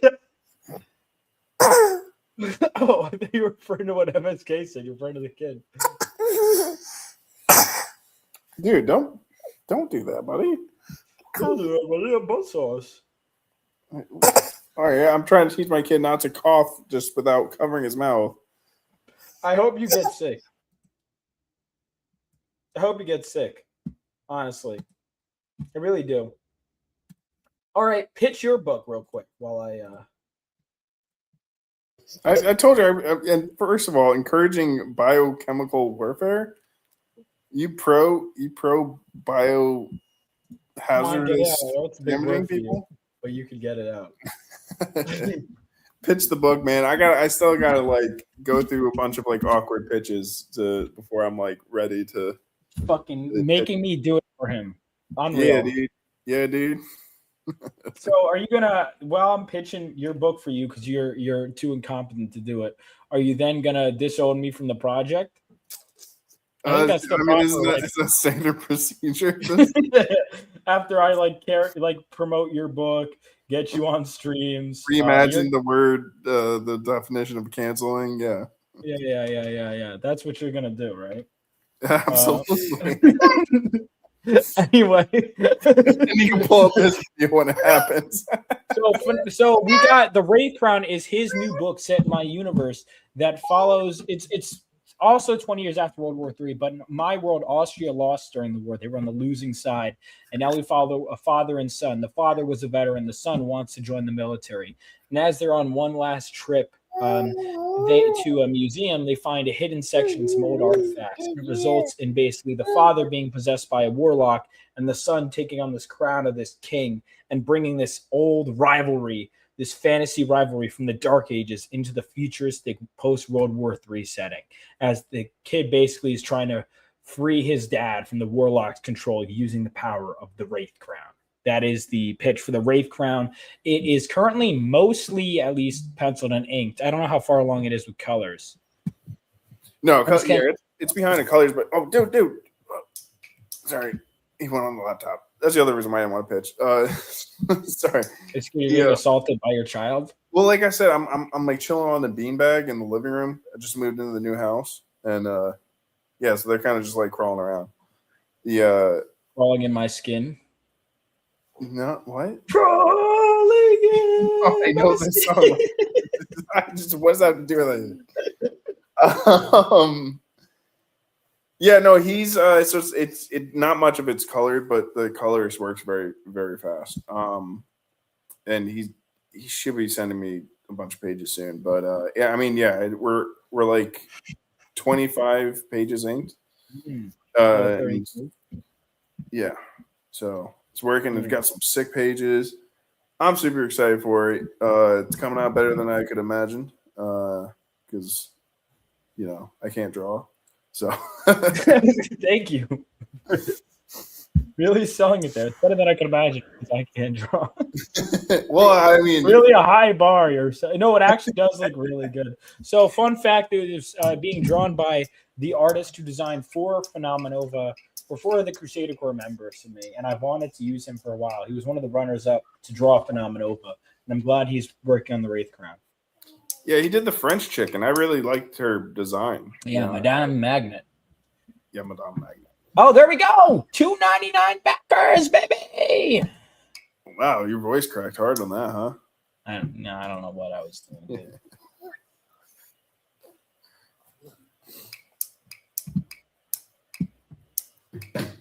There we go. Just to stop from people. I know putting out books. I know, Bobby.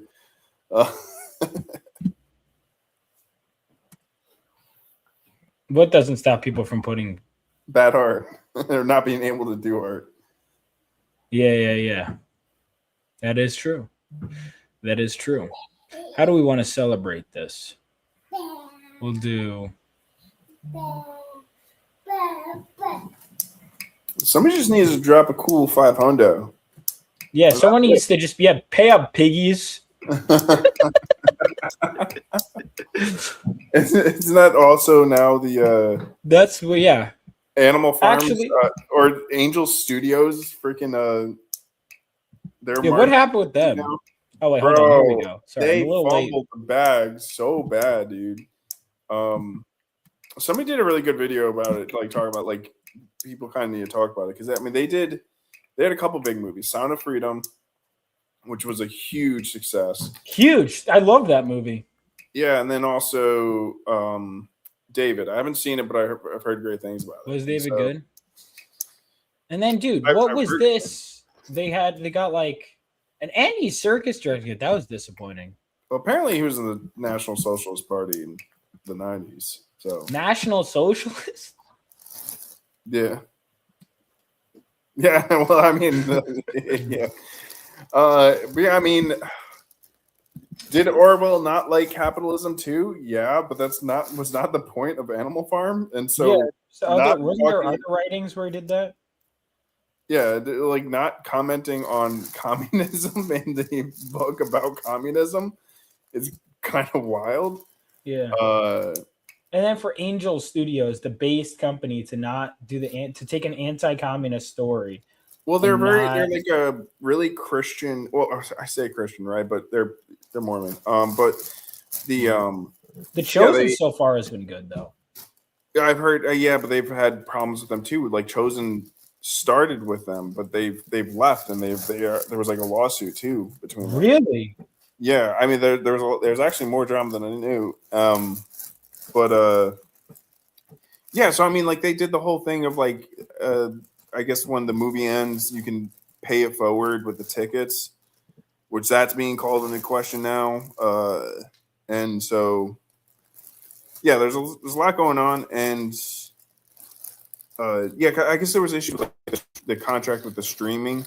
Like apparently, The Chosen was supposed to go on like any platform, and Angel Studios kind of like broke that contract and kept it on their platform only. But yeah, and well, it's just like everybody's like, oh, there's all this money going into the studio, like, and we're not getting anything in return. So, yeah, MSK is goon maxing in the chat. It's very. We're talking about our Lord and Savior Jesus Christ, and he's talking about I don't even know what. What's going on, fucking hell, Cranberry Langers? How's it going? But how we doing? We're talking about how Angel Studios screwed up. We have an hour left, guys. An hour left. We're one backer from 300. So close. There's 8 people watching. If you guys haven't liked the stream yet, by the way, how many likes do we have in this stream? Yeah, like the stream if you haven't already. Share the link out if you can on social media for both the campaign and this stream. Let's get this thing going. Absolutely. Yo, how's it going, Cranberry Langers? Keep an eye out for the Wraith Crown by the Honorable Judge Bats. Yeah. Honorable Bats. Very tragic fate that account had. Back the book. You won't be disappointed. What's going on? Nagranal, we were just hanging out in Saratoga Comic-Con. Dude, that weekend, too, is another crazy con weekend. I was looking at the next Saratoga Comic-Con, November 21st, 22nd. There's like 5 other cons that weekend that I'm considering. I'm like, fuck. But I always have a good time at Saratoga. It's a great town. That would be a great time for a meetup. But there's also, I think, a con in Virginia that weekend. I'll have to figure it out. We're in Virginia. Saratoga Comic-Con. No, the Virginia? I'm going to check my list. Checking out the closeout of your stream, sir, and wondering about this Angel stuff, guys. Studios. Thank you. Yeah. Well, Angel Studios, what did they looks like Animal Farm isn't about communism at all, but capitalism, right? Yeah, and they even made fun of Sound of Freedom in the movie. Like what? Yeah, one of the Seth Rogen, the pig character, just takes a huge fart, like massive fart, and goes, "That's the sound of freedom," which was obviously them taking a dig at the movie. Their own movie? Well, I mean, their own movie. It's not like Angel Studios made this. They're just like the distributor and stuff like that. But hang on, wasn't that their biggest hit? Yeah. Wait, hang on. So they're selling out to shit on capitalism. Exactly. Yeah, this is part of the problem. Is like they're. Oh shit! I closed it for a second. Sorry, I should have watched that go over. 300 pictures, baby! Woo! We did it! We did it! 300! All right, that's awesome. Now, let's see if we could get to 5 figures. But first... Here comes the money! Here we go! Thank you guys so much. Let's go! Did it. We did it. Now, check this out. Let's keep this train moving. We're so close. We're so close to. Sorry, I'm just checking it out. I'm just checking some stuff out. We're so close. People are backing. It's great. I'm excited. I'm happy. Fuck communism. I agree. I'm not a fan of communism. But Lieutenant Garatina, you're not. You're congrats on the upgrade. What's up, buddy? He was Sergeant Garatina. Now he is Lieutenant Garatina. Oh, congratulations on the promotion. Enlisted to officer. Congrats. Which, speaking of which, Vaughn, that shit, military shit's confusing for a lot of people, but dang. What? Like the amount of times we're going back and forth. Yeah, I'm sorry about that. And No, I it's ultimately okay. didn't even end up It's okay. changing the line, but I did learn a lot. But I'm just confused because that's like, because I remember one time saying lieutenant's a higher rank in the military, and then because we were talking, and then someone was like, "No, it isn't," and Yeah, it is, right? I mean, it's an officer. So there's officers and enlisted, right? Officers go to college, and they're higher. They are higher ranked than literally every single enlisted person. Right. Like the authority and the power is different, but technically speaking, every officer is a higher rank than every enlisted. I understand. Yeah. What about admiral? Admiral is the Navy equivalent of general. Correct. Yeah, non-commissioned officer is like a little bit up, a little bit above your average, your low-ranked enlisted. Wait, what does it mean? NCO, NCOs and straight officers? What do you mean, Cranberry? Yeah. What do you mean, Mr. Military? And explain. So, I mean, non-commissioned officers, depending on the branch, it's a little bit different, but those are typically your corporals and sergeants. Which I know saying non-commissioned officer is confusing because And you're like staff sergeant is what? Because you were a staff sergeant. Yes, well, again, it depends on the branch, I think, because I think staff. Well, in the Air Force, like that's a NCO, but staff sergeant would be. I was a staff NCO, which is a little bit. Yeah, there's a lot of terms. It gets very, very confusing. So, I got pretty far up there, especially for the time, the amount of time I was in. But let's see. I'm trying to find.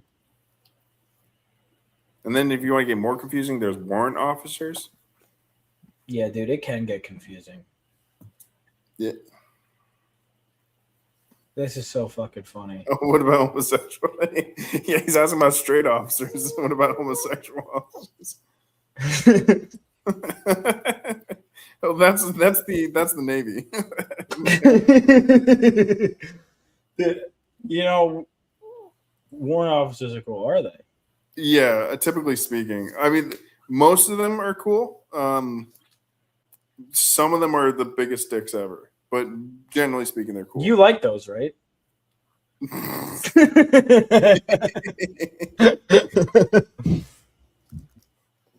But yeah, those are, you had to be enlisted first. Dude, the fucking. What are JAG officers? JAG officers are lawyers. JAG officers.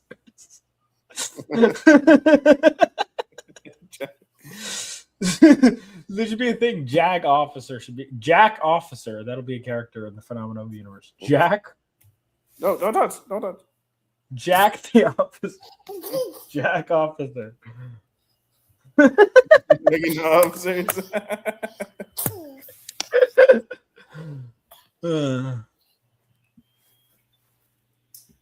Dude, so there's a very famous comic book writer / artist named Dan Jurgens, and Bobby, back before he deleted his Twitter, said, "Hey, at Dan Jurgens, do you want to start a podcast called Jurgen Off?"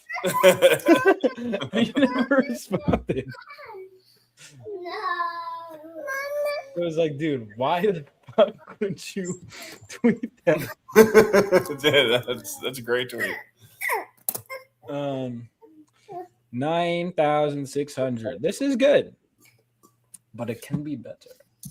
Can be better. So, let's see how many more we can sell.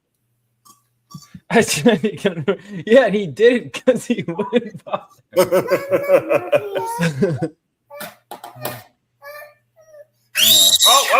No. Jesus.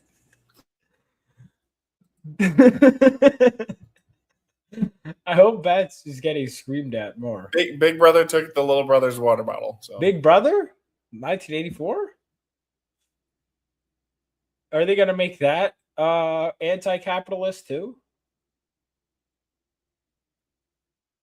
Literally 1984.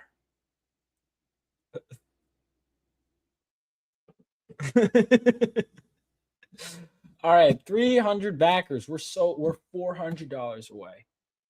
We're $400 away. We're so close, guys. We're so close. Bro, why would you say that? Why on earth would you type that? Like, why would you think that up and write that down, look it over, and then hit enter? Why? Why? Why?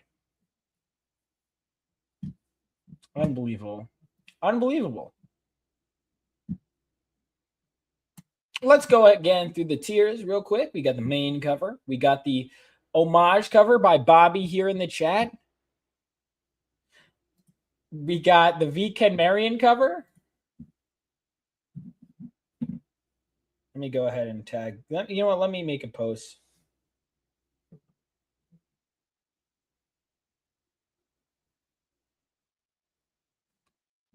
Oh, here we go. Oh, wait. I didn't do a celebration tweet.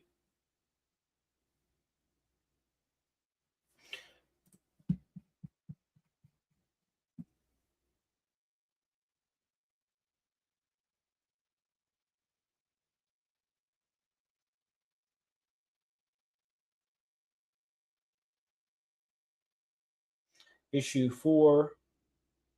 Let me play the Iron Oxide trailer one more time while I type this tweet out. Keep you guys stimulated. Keep you guys, interested. Let's go ahead. Play it.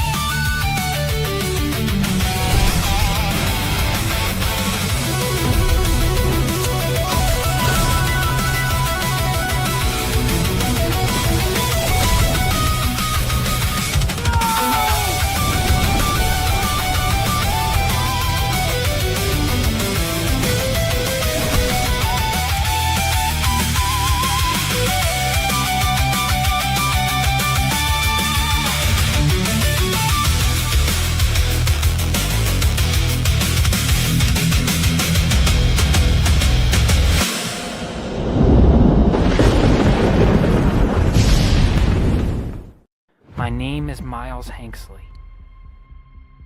I am Galvanite. My names are synonymous with failure because that's all they know. They don't know how hard I've worked since the reactor.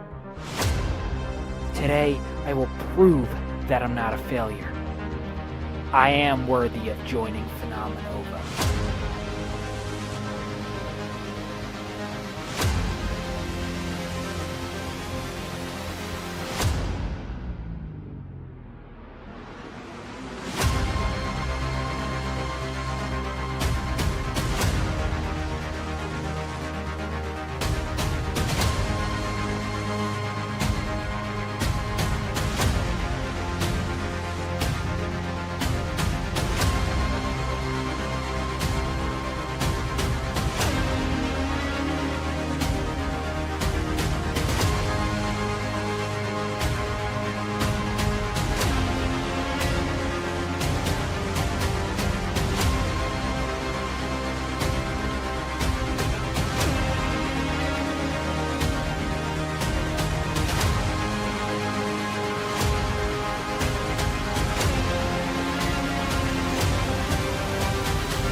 There we go, boys.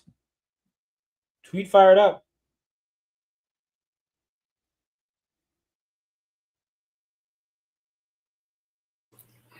No, I didn't factor in that while I'm tagging people in the post, the amount of minutes we go to. I'm going to say 45 minutes. There we go, boys. We're so close. So close. 10K. Right, we have the intro music. Dude, Ruby was fucking awesome. Fucking great. Never seen it. Well, I mean, the show itself is It's like Rooster Teeth, right? Yeah, I mean, it's fun for a couple seasons if you don't think about it too hard. This is how I describe it. Look up Stalin's marriage history. Actually, don't on air. The answer on why our culture is not as obsessed with him as certain other evil people. Oh, interesting. There we go. We got another backer, ladies and gentlemen. There we go. Let's keep it going, boys. Tate, chill.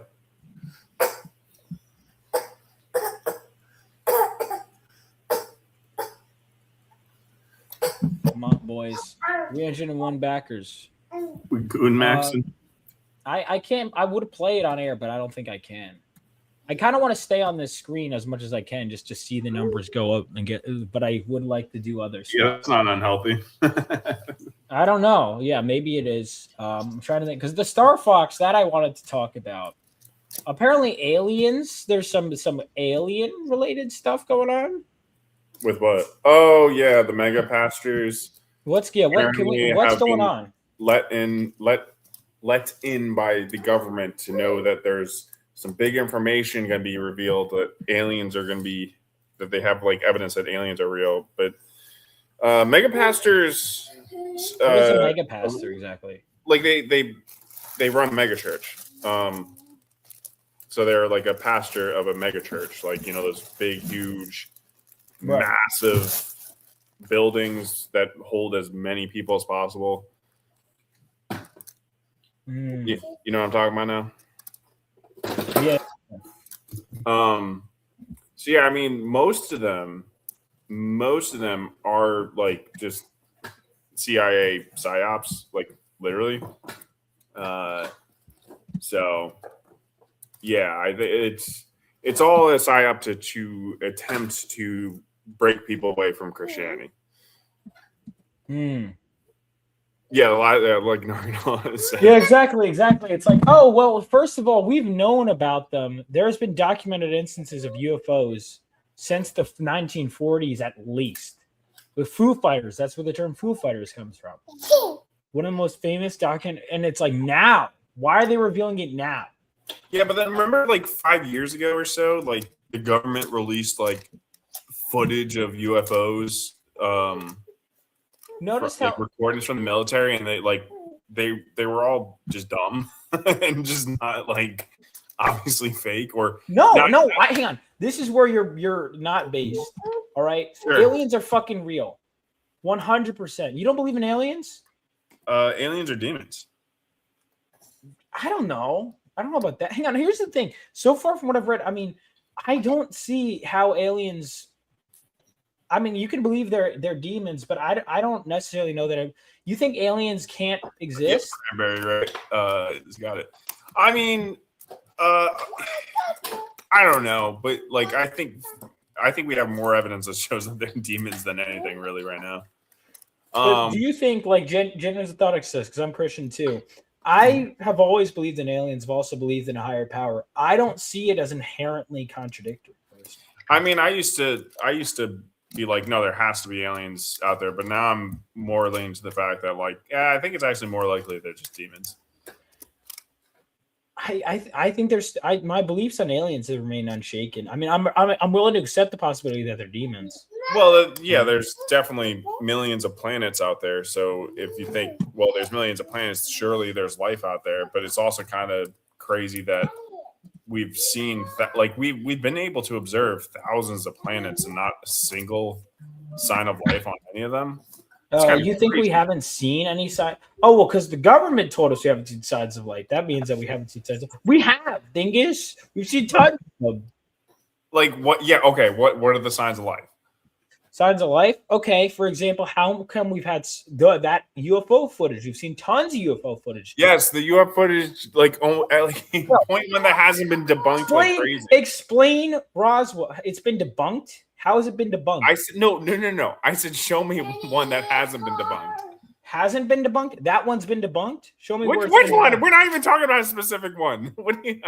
None of it has been debunked ever. It's been debunked the same way every other conspiracy theory has been debunked. This is bogus. No, It's okay, factual, okay. inaccurate. No. We can't just speak generically as if we're Okay, fine. Which so one let's talk are we Roswell. Explain to me the Roswell incident since you're such an expert on Have you ever been to Roswell? Have you? Hang on, the Roswell incident. Yes, I don't know. I can't speak. Much Yeah, I know you don't. You stupid butt sauce. Allow me to well, what's educate the evidence? All right, so the evidence. First of all, it was started off the government itself, the news. They reported that it was a UFO crash. No, the end news outlets reported that there was a UFO crash. Then the story changed, and what happened was they said it was a weather balloon, and you had a man holding tinfoil on the news, right? Mm-hmm.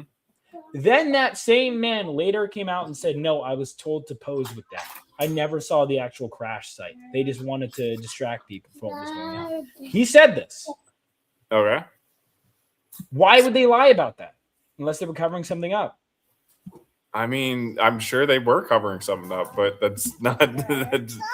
what evidence is that? It was an unidentified flying object. That is a fact. It was a UFO.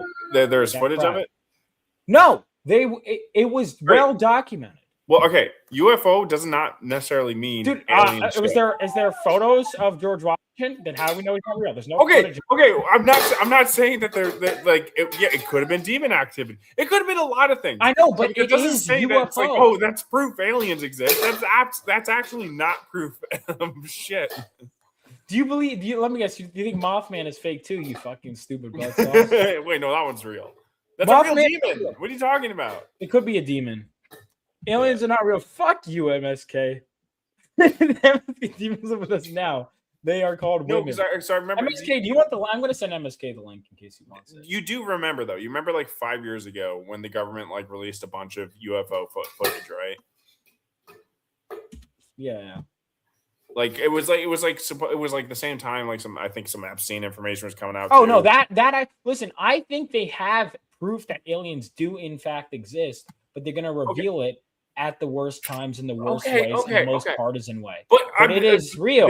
They revealed it is real. You don't even know the footage I'm talking about. I go the footage that leaked years ago and they denied was real and then later confirmed. No, the one that the government actually said, "Hey, this is UFO aliens." Yeah, I know that had leaked years prior to that. Oh my god! Okay, you're talking about the one that was on Tucker's stream, correct? I have no idea. I have no idea if it was on Tucker's stream or not. What? But I have no idea if it was on Tucker's stream or not. Well, but all that footage they did, I mean, like even Corridor Crew went over it, like the film experts, and were just like, "Yeah, this is obviously you could tell that this dot is moving so fast because of the way that the camera's moving." I mean, it got like everything got debunked like crazy. Really? I never saw that. Okay. That's interesting. I'm gonna check them out. Yeah. They debunked that? Damn. I mean, look, I'll be fair in saying I've always wanted aliens to be real. Yeah, was it? I mean, So could there be some confirmation bias? Yes, but the Roswell shit, that was always interesting. Yeah, it's like, well, like that guy's Aerial School Phenomenon. Aerial School Phenomenon is one of the most crazy, well-documented ones ever. I mean, crop circles are definitely wild. Yes. Crop circles. The Y Files, their video on crop circles was nuts. I'm gonna look into that. Y Files crop circles. Let me look it up on my phone.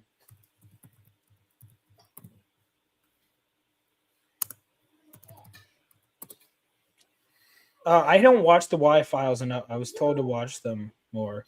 And then the Aerial School. Oh, they covered the Aerial School Phenomenon. Wait, I guess they've made. Okay, so I guess the Corridor Crew, they've made multiple videos on UFO debunking videos. Oh, here we go. The 4 years ago, they made a video. I remember. It's not that I just believe any of these debunking videos, but they made very compelling arguments, is what I'm saying.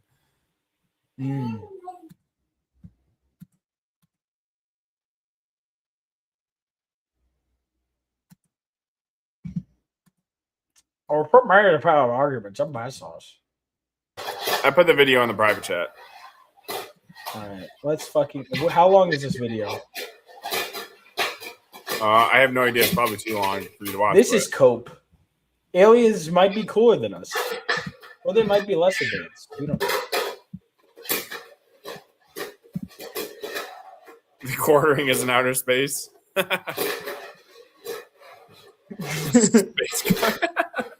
What's going on with the quartering, man? Like,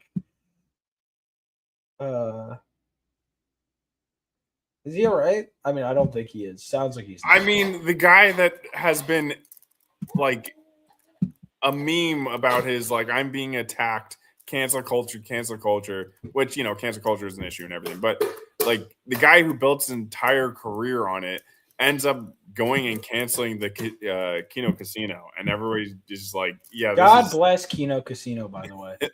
This is effed up. It's like, okay, if like a lefty like Destiny or something like that, or H3, if they go and they cancel somebody, not good, but it's not to the same degree of bad as the quartering, who's built his entire career on that, doing said thing. Killian, what are we doing, man? Just hearing it on a context is funny here. All right, let's put us up. Oh, this is 14 minutes. All right, we got time. Hopefully we make. Wow, it's a real alien. What is that dot? It could be anything. This is interesting, but you can immediately tell what's going on. It could be an alien. I could literally. Yeah, so this is released by the Pentagon. Exactly. 4 years ago. So what are you telling me, Jamie? There's a UFO yesterday? Yeah. What does the U.S. government know about UFOs? Newly leaked video allegedly shows one of the U.S. Navy's stealth ships tracking an unknown object in the sky. There's stuff flying in our airspace. We don't know what it is. We need to find out. So a few months ago, the Pentagon released a series of UFO videos. We have footage of things flying. We don't know what they are, which everybody immediately turns into them saying the Pentagon has aliens. UFOs is not aliens. UFO stands for unidentified flying object. I'm sure a bunch of people know that, but it's become synonymous with like flying saucers and aliens. What they did though is they were like, let's stop calling them UFOs. Let's call them UAPs, unidentified aerial phenomenon. It's totally Phenomenova. Because sometimes like what you're filming isn't a physical object, and it could be a trick of light or a shadow, and like it might not be something physical, but just the way a sensor or camera reacts to light. We wanted to take our visual effects artist eye and apply it. You're not gonna watch the whole thing, we right? spent a lot of time No. analyzing footage, analyzing. I'll get back to it another time. Yeah. I'm gonna say it's on video. I am an alien, and I say, give all your money to the government. Yeah. Listen to the government all the time. So Don't believe in God. Part of the base Vote for conspiracy is that the aliens and UFOs and everything is a government conspiracy set to attempt to discredit Christianity. Yeah, I know. Why are they specifically like? Wouldn't it? What about other religions?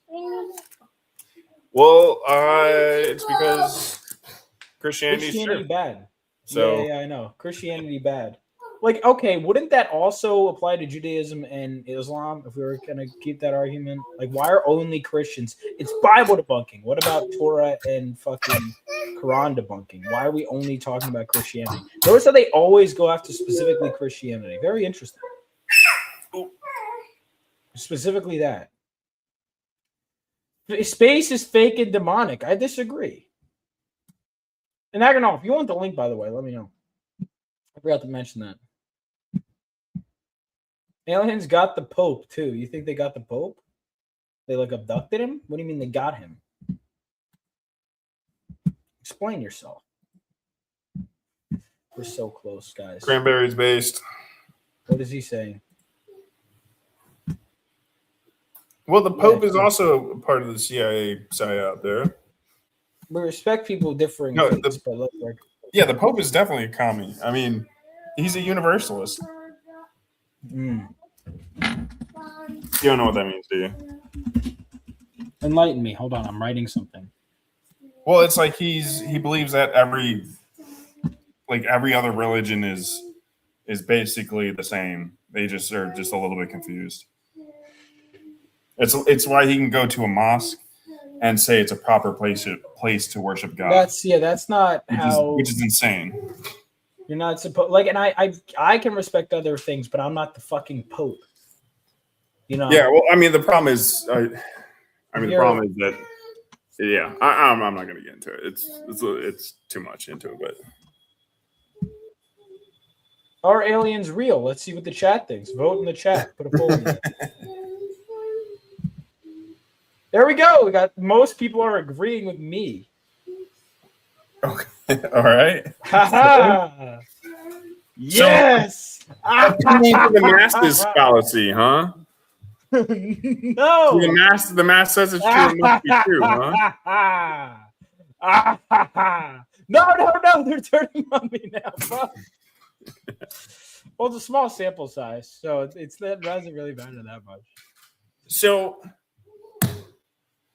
you know, I mean, it would matter. Your opinion would matter if you agreed with me, but because you don't, it's a small sample size. Yeah, if most people, yeah. I mean, if you agreed with me, there's too many noises in here, man. It's hard to think and talk. Sample size is 3, motherfucker. If I can't see an alien, I can't claim it's real. Well, can't you apply that to anything? Like, hang on, you've never seen pussy. Let's be real. How do you know that's real? Did you remember what MSK said about the strippers in Vegas? He said, quote, "She fucked my mind penis." What does that mean, dog?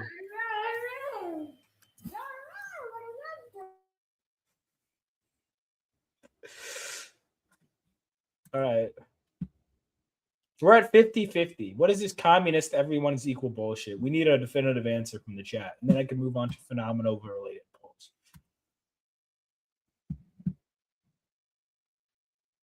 Dude, Vegas is sick. I love my favorite cities. New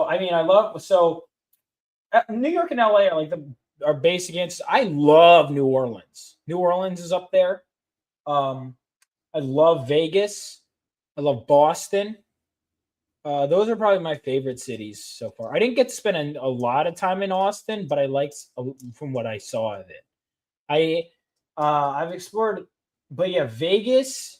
My favorite cities are probably Vegas. New Orleans is almost like a southern Vegas. I love it. New Orleans has a very distinct identity. Boston has a very distinct identity. Vegas has a very distinct identity. LA and New York City. Those are great. Austin, Bobby, we went around there a little bit. Is Austin really your favorite? We were there for a little, but I don't think we were there for like a ton. But I did like Austin. I'd put that up there.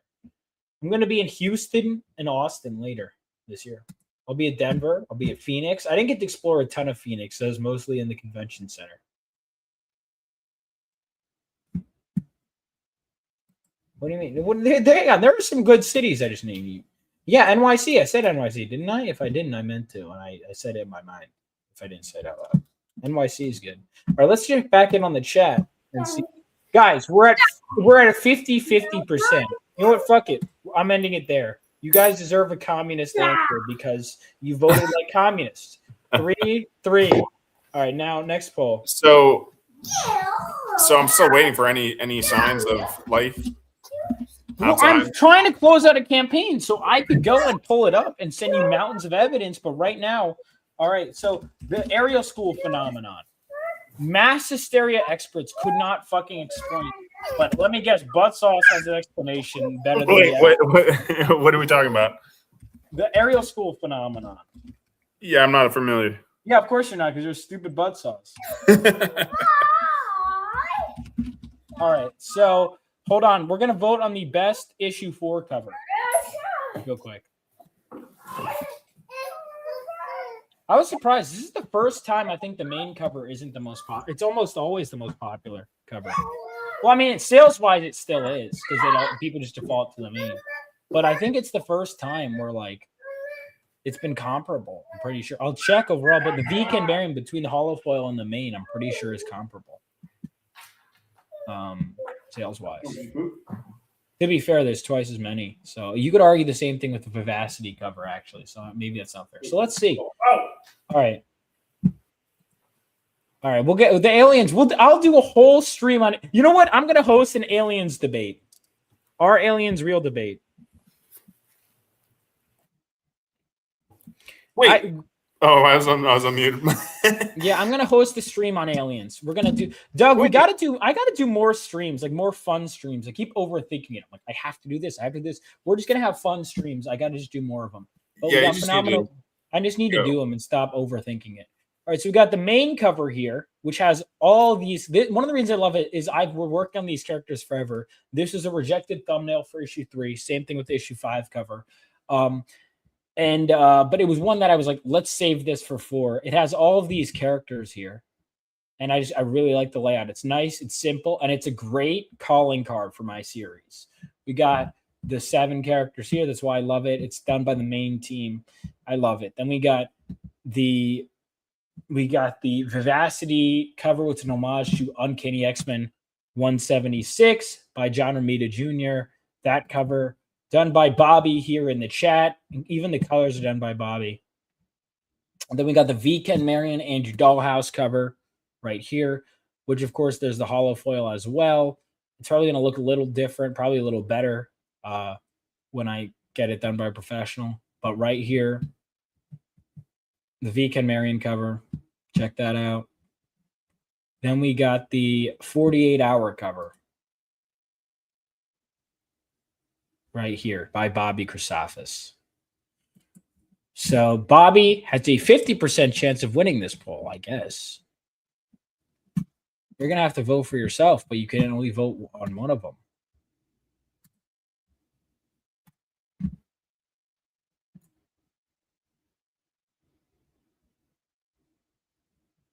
Look at that. The chat is all siding with Bobby so far. Bobby's 2 covers.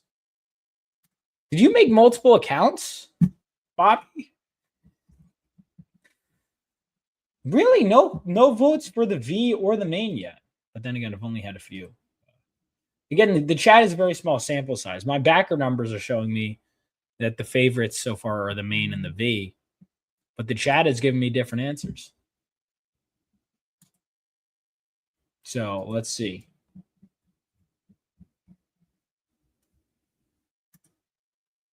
We have got 23 minutes left, ladies and gentlemen. 23 minutes.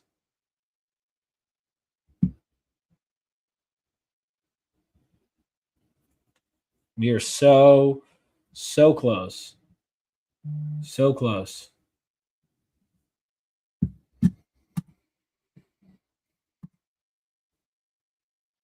There's 5. It says 8 in my, hold on. It says 8 watching.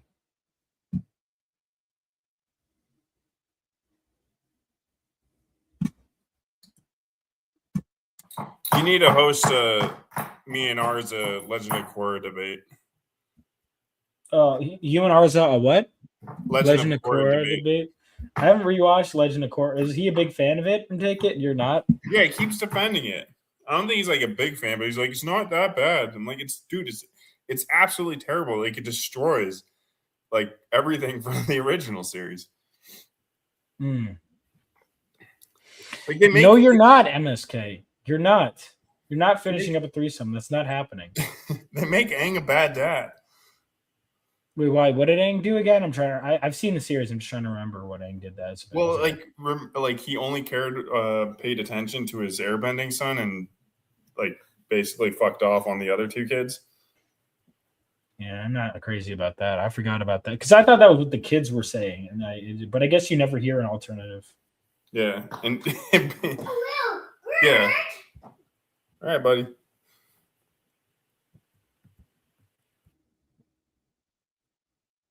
Like they had it all as a whole plot. Like both the kids were just like, "No, you went on that trip with Dad. Aang did everything with you, not us. He didn't give a shit about us because we weren't airbenders."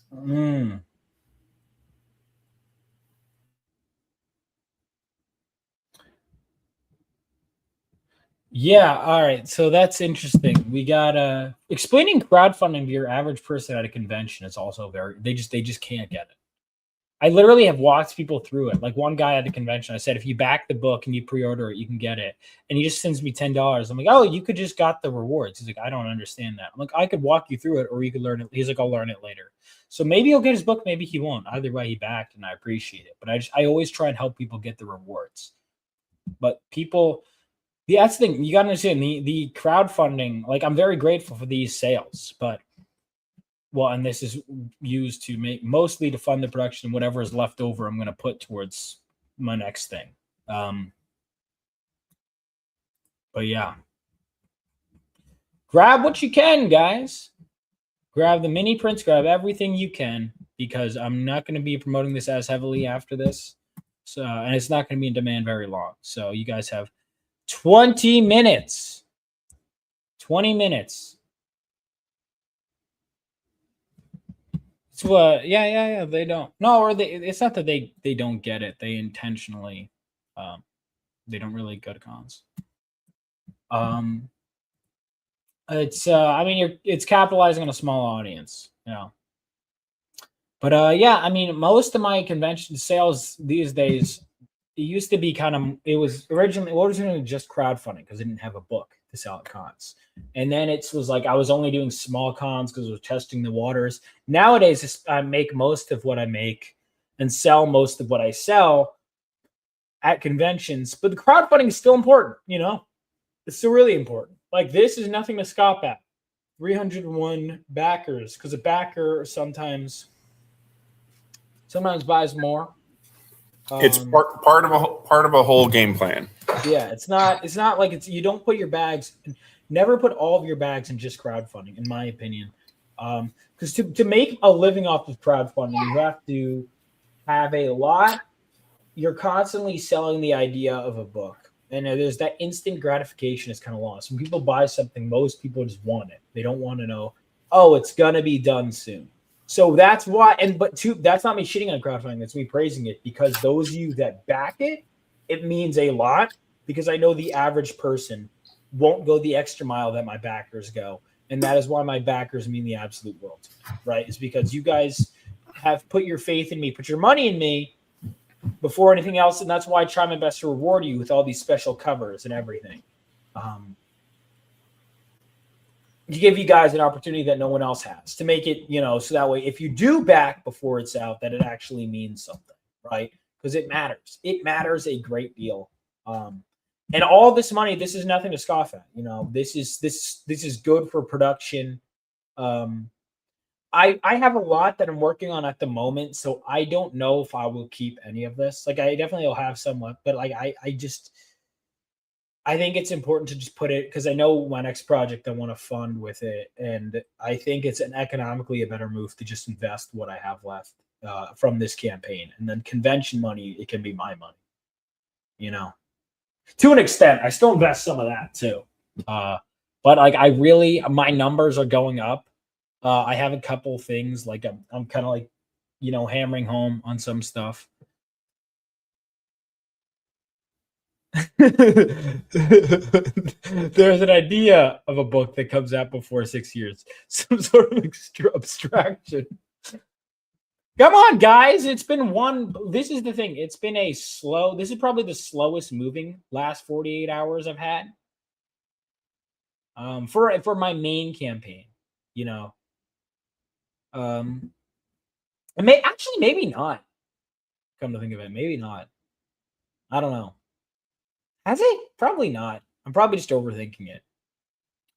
Because no, definitely not, because it's over $800 in the last 48 hours, or probably over more than that, probably close to 1,000 actually. So now to think about it, it's just really today, especially. I broke 9,000 this morning. Right? I broke it, or did I break it last night? I mean, you've been staring at the counter, and that's going to make it move really slow. Yeah, exactly. That's what I'm saying. Because when I'm working at con, I'm like, oh shit, and I probably got one in like a couple in a weekend. I'm like, wow, I got backers. But if I was staring at it, yeah. But no, actually, come to think of it, I've done really well. Thanks, Dean James. Absolutely. We're so close. That's the thing. We're so close to 10K. And I know we're going to pass it, especially with late pledges. I always get a couple hundred with late pledges. But just the dopamine hit of just saying I closed out at 10K would be nice. But I'm still very grateful with this number. You know, I'm very grateful for it. And I've got a few live shows that I'm going to be on.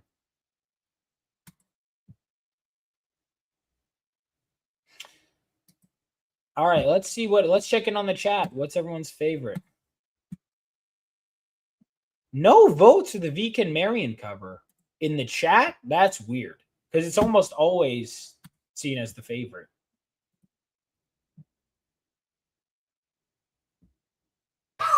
Bobby's the only one voting, and he just is voting for himself on side accounts. That's what I think. Yeah, I think that's what I think. Yeah, the two highest ones are also the one where the guy in the chat is voting for himself. Yeah, there's no fucking I'm sure that's a total coincidence. Viken Marion not being here, Philip not being here. I'm sure that has nothing to do with it.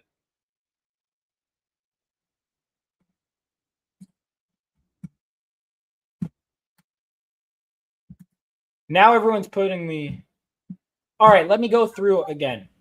All right, guys, real quick. If you have any desire to back this book, now is the time to get it because I'm going to be moving. It's already colored. I'm going to be moving into letters and then to pre-press probably within the month. So not going to be in demand very long. Issue 1 right here. Issue 4 main cover by Philip Cruz, Jesse Hagee, the main team. This is the homage cover to Uncanny X-Men 176 by Bobby Christophas. We've got the Viken Marion cover right here. This one with colors by Andrew Dahlhaus. Then we've got the Viken Marion cover, the hollow foil. Then we've also got the 48-hour cover, which you might be saying, oh, why are you advertising it now? Because if you back all of the covers, you also get the 48-hour cover. So there we go. That is why. Has Dean done a cover for you? Or for the Phenomenova? He's going to. What, for issue 5? We're figuring out. Definitely something. So the Wraith Crown's the first Phenomenova versus Dean cover. That got done. But I think I had asked him to do something, but that one needed. I forget why that one came out. Or no, wait. Dean, did I ask you to do the rip thing first, or did Buttos ask first? Either way, he got yours done first. Yeah, I think he. I want to say I heard because I know he did a piece for me for rip. I Yeah, don't but know when the fuck that's happening. It's not Phenomenverse.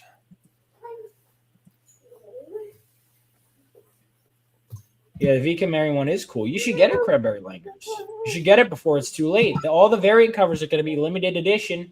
I'm just telling you guys, all the variant covers are going to be limited. In fact, I don't even know if I'm going to go to the second printing of the main cover because I'm going to have a trade to get to. If you want any of this, now is your chance, guys. Now is your chance to get all this. 12 minutes left, ladies and gentlemen. Oh, all right. Good man. Thank you so much.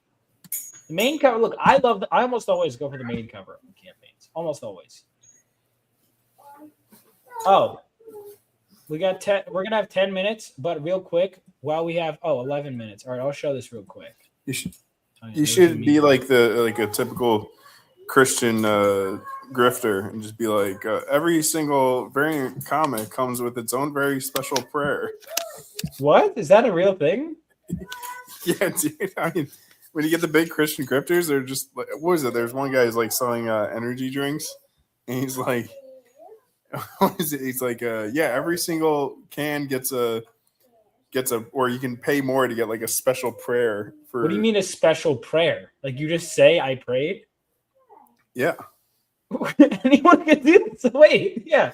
I will pray for you for every backer I get. That's such a great dude, just do like a blasphemous on air prayer. Like imagine, for example, let's say you're a complete asshole who spends Easter weekend while I am rediscovering my faith, watching Passion of the Christ, reading the Bible, listening to videos on scripture. Like, let's say you're maybe a comic artist that's shitting on a Christian comic book during all Easter weekend. Let's say you do that and you do blasphemous prayers on Twitter. Horrible behavior. I wouldn't do that. Sorry, I looked up. It's called Praise Energy. That's crazy, dude.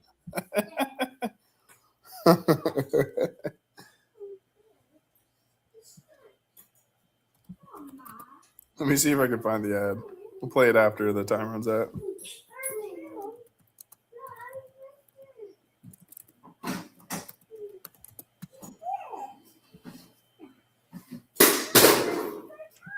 The noises I keep hearing from your end.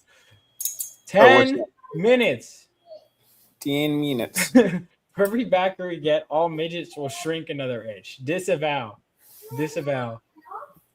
9 minutes left, ladies and gentlemen. We got one backer in the last. Come on. We're so close. Don't make it end on an odd number. Come on, guys. Oh, I found it. Found what? Get down. Get down. Sorry, he's on the stairs.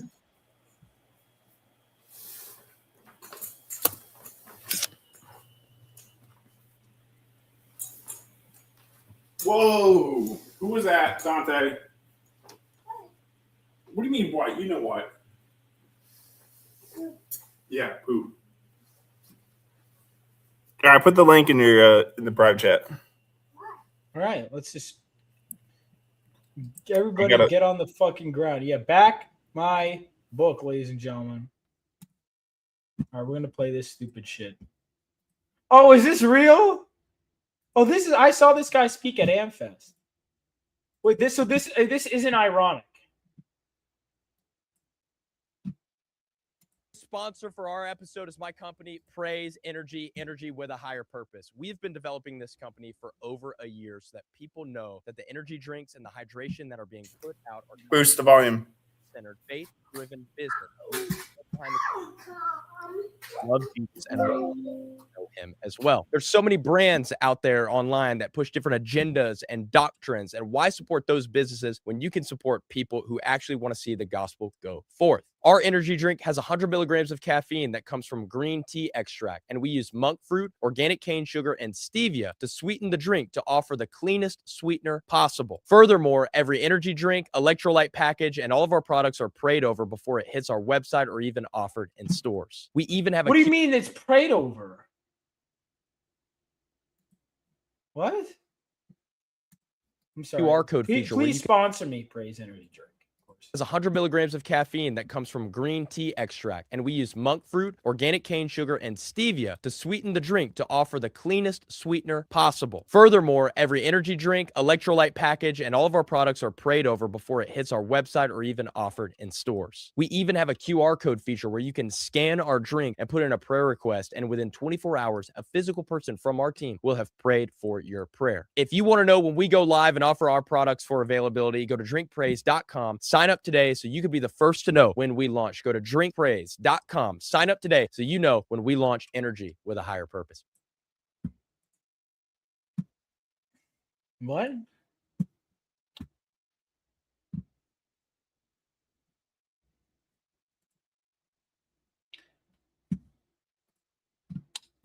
Sign up for Phenomenova where we pray over your books, ladies and gentlemen.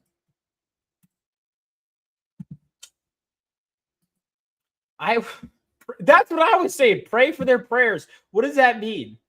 I'll pray for your prayers and your books. If you bet, I will.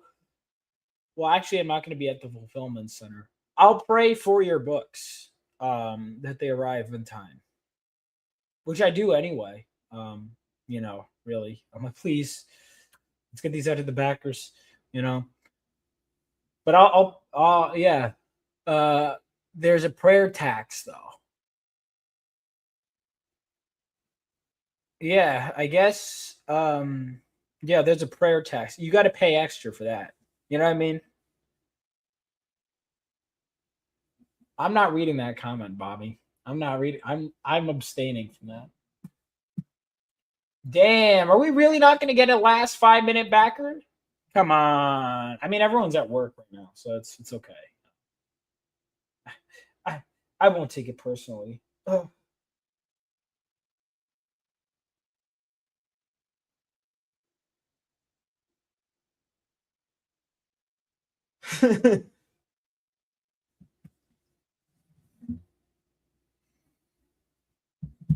uh.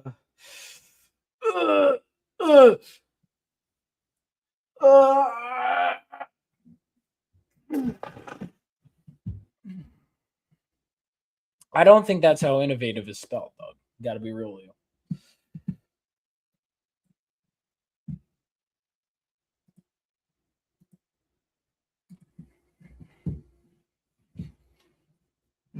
Oh, fuck. I've had this coffee here the whole time. It's cold now. Shit. I forgot about it. All right. My search tabs are so weird. VFX artists debunk Pentagon. There's like Star Fox shit in here. Seeing girls. Aerial school phenomenon. This has been an ADHD stream. A kid just took a dump, dude. That's harsh. Okay. Hey, dude, if I get my book and I find out you didn't pray over it, dude, it's so over, dude.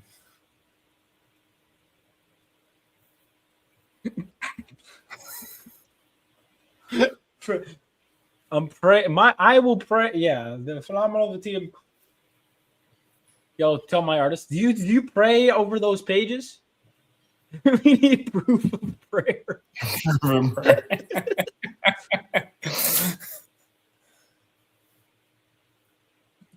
3 minutes. Yeah, really, dude. That I'm sure that's as God intended. I'm sure Jesus totally said monetize prayer. It's it's not like he said the opposite, right? No, but look, I do understand. I like the principle of it, like supporting people who share your values. But I'm not trying to knock the guy. He seems like he's earnest in his faith. I know that. I saw him speak at AmFest. You could tell he genuinely believes in what he's saying, and he wants to spread the gospel. He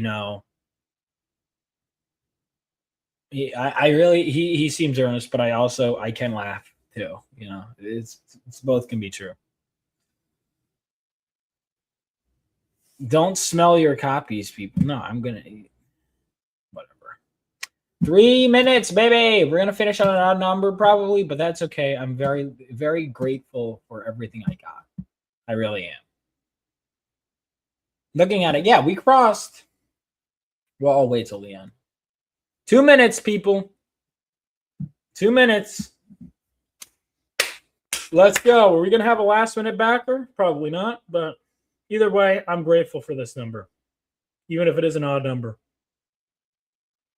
Ninja 1 is better than 300, so I'm not going to bitch about it. There will be an automatic countdown.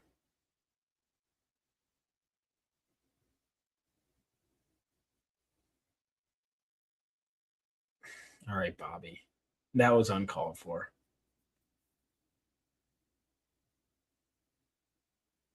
Come on, boys. We're so close.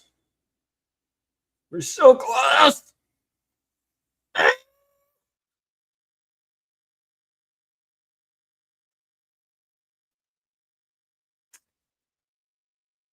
There we go. You need some good thank you. Sound bites. I do. I need to do the soundboard. I was about to say maybe I could look one up, and it's like, dude. Congrats and much success in your future campaigns. Thank you so much, dude. It means a lot. It's only going to get better from here with each issue. Include a vial of Vaughn's bath water. I don't know about that. I mean, you know what? Here's the thing. Honestly, because I haven't taken a bath in a while. I shower. Weird thing to admit. What? Weird thing to admit. No, because I'm thinking. No, I shower, but I haven't taken a bath. Oh, okay. No, fuck you. What I mean is I shower, but I haven't taken a bath in a while. Ow, dude. Like just sitting in your own wet dirt. You know what I mean? Yeah, no, I don't take baths. Do you take bubble baths? No. Yeah, you definitely do. Yeah, but I'm saying maybe like if I were to go in water, and I'm like, I'm not doing anything with water. If someone wants to buy my fucking bath water, it means nothing to me. Let's go! Get another bath water! Come on. 40, 39, 38, 37, 36, 35, 34, 33, 32, 31, 30, 29, 28, 27, 26, 25, 24, 23, 22, how many dicks have you sucked? 21. No, you ruined the countdown. You ruined the whole. I was really happy. I was counting down. 10, 9, 8, 7, 6, 5, 4, 3, 2, Fuck 1. you. 21 dicks, guys at once.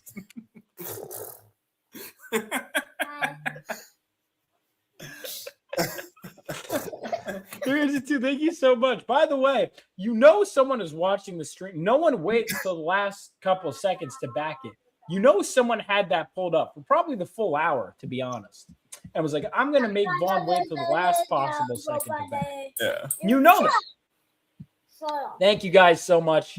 302 backers in 30 days. I think that's my record. I'll have to look at my issue. Go dox that last backer. Yeah, I'm not doing that, dude. You waited too long. Let's see who it is. I can see on my own end.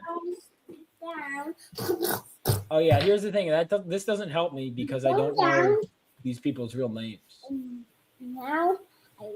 What up? Thank you guys so much. It's been a great stream. If you guys want more and you aren't on my email list and you want to keep up to date with everything I'm doing and Bats is doing, let me know. We're going to be at Heroes Con together. Fredericksburg has not gotten back to me, but I have multiple alternative shows that weekend. Dang, that looks sick. Yeah, now is the time to get excited for the much better, much more impressive, buddy. Your kid agrees with me. Your kid is interrupting me. Much more inspiring story. That is the Wraith Crown. Get excited. We got the best. Dude, you're killing me. This is how I felt during the countdown, you asshole. Dang. Anyways, get excited for the Wraith Crown. It's going to be amazing. It's going to be inspiring.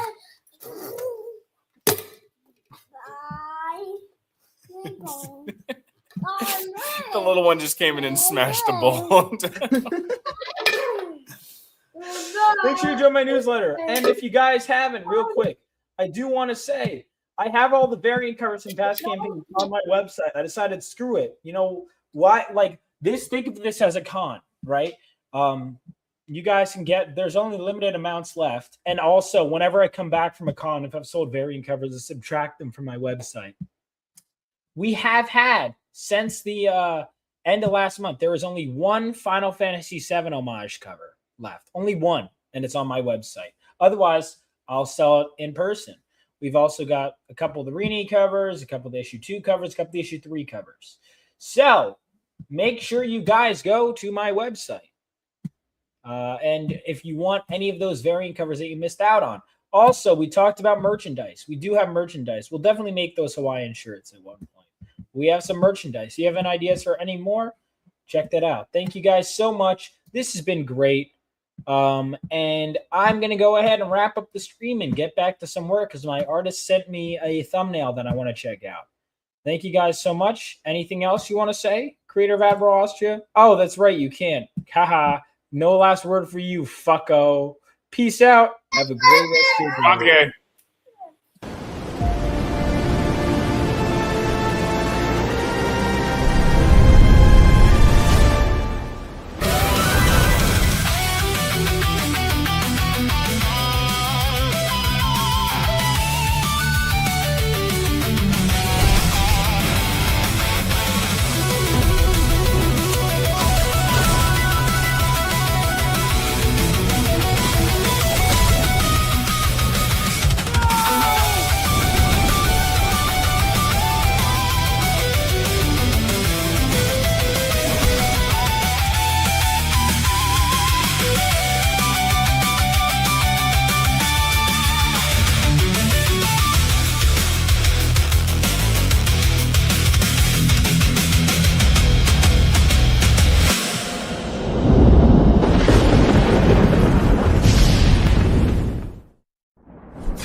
My name is Miles Hanksley.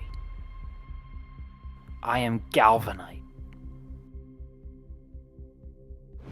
My names are synonymous with failure because that's all they know. They don't know how hard I've worked since the reactor. Today, I will prove that I'm not a failure. I am worthy of joining Phenomenova.